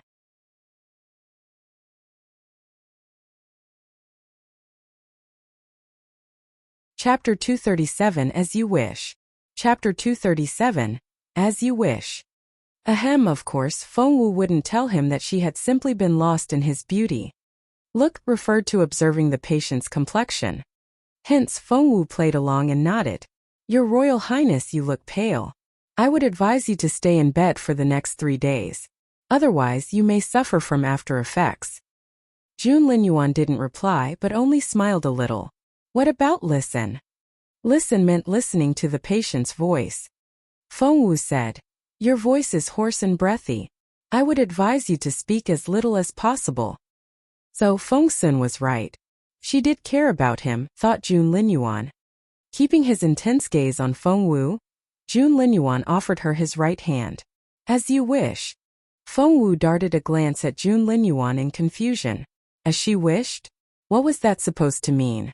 How was feeling his pulse her wish? Since she had no idea what he meant, Feng Wu focused all her attention on the job at hand. Jun Linyuan was indeed incredible. His spiritual essence was depleted. His dantian was as empty as a dry well, and his meridians had shriveled because of the lack of spiritual essence. He had single-handedly raised a storm to put out a wildfire. Who would have thought that Jun Linyuan, the guy who was said to be heartless and had little regard for human life, would do such a thing? And he wasn't even trying to prove anything. As she went on feeling his pulse, the look on Feng Wu's face changed.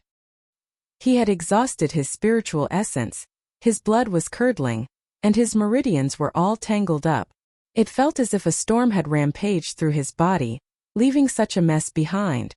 She could only imagine how much pain he was in. Feng Wu's stomach lurched and she looked up at Jun Linyuan despite herself. Any ordinary person would have been killed by such a severe internal injury. Even if they survived, they would have passed out from the pain. However, Jun Linyuan didn't even look wounded apart from his pale face. That was very like Jun Linyuan. Feng Wu darted him another look. Can't you feel the pain? Jun Linyuan's black eyes flickered all of a sudden. So Feng Sun was right. The girl cared for him. He stared at Feng Wu unblinkingly, his eyes very bright. His gaze was so intense that Feng Wu could feel the heat on her skin. Before she knew it, her heart began to race. Feng Wu flexed her fingers, then looked up and met Jun Linyuan's gaze bravely. You need to stay in bed for 3 days. I'll write you a prescription now. All you need to do is get all the ingredients. You're not leaving that bed for the next 3 days. Feng Wu then turned to write at the desk. Tapping his fingers on the bed, Jun Linyuan was lost in thought. When he turned to look again, he saw Feng Wu's profile. She was sitting at the desk with her head lowered. He could see her smooth forehead and the peach fuzz on her temples, which looked adorable. Her lowered gaze reminded him of an ethereal pond that didn't belong to this world. The straight bridge and delicate tip of her nose was fairer than snow and more translucent than jade. The arch of her neck was more beautiful than all the views in the world put together. Jun Linyuan had never been someone who was obsessed with beauty, for no one could match his own. However, looking at this girl with her bright eyes, smooth cheeks and glowing complexion, Jun Linyuan felt something crack in his heart. Thump, thump, thump. It was as if a 10,000-year-old glacier had begun to crack.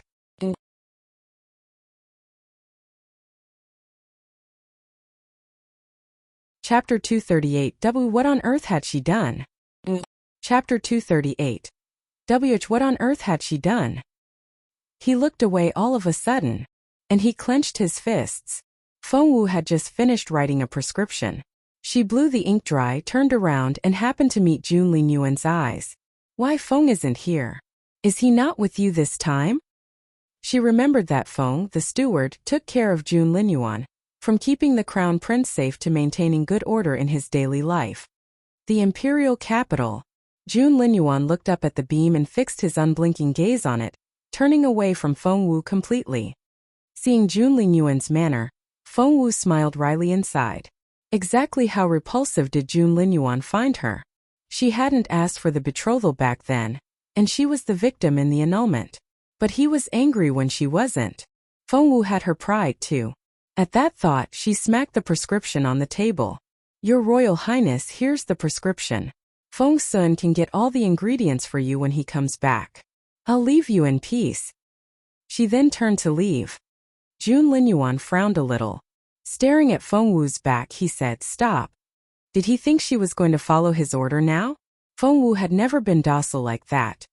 She went on marching out. She halted all of a sudden. It was as if she was glued to the spot and she couldn't even lift a finger. The next thing she knew, she was flying backwards. Ah! She had barely cried out when with a thump, she smashed into Jun Linyuan's bed and nearly fell on him. Jun Linyuan gave a grunt and turned even paler. Feng looked up and Jun Linyuan lowered his head, the tips of their noses almost touching. Ah! Feng panicked for no reason. He was Jun Linyuan, the overbearing, terrifying crown prince.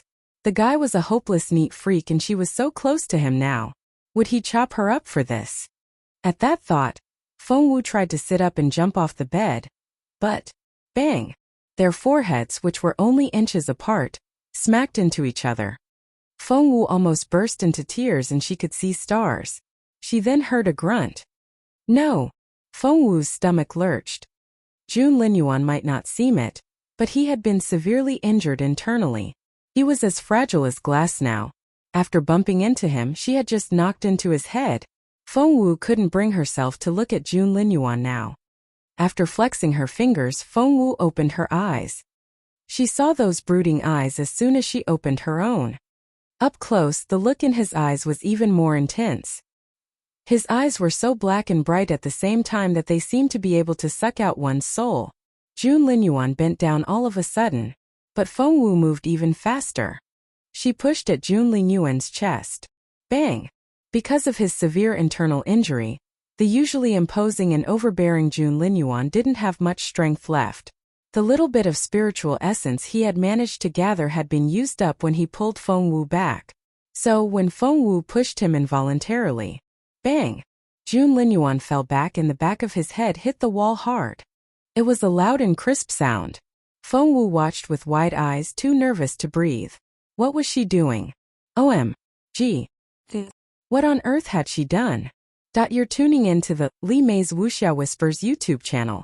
We're so grateful for your support, and don't forget to subscribe to join us on this incredible journey through captivating stories. Your generosity through donations truly makes a world of difference, as it's the primary source of revenue that allows me to expand and enhance this channel for you. Thank you from the bottom of my heart for being a part of this adventure.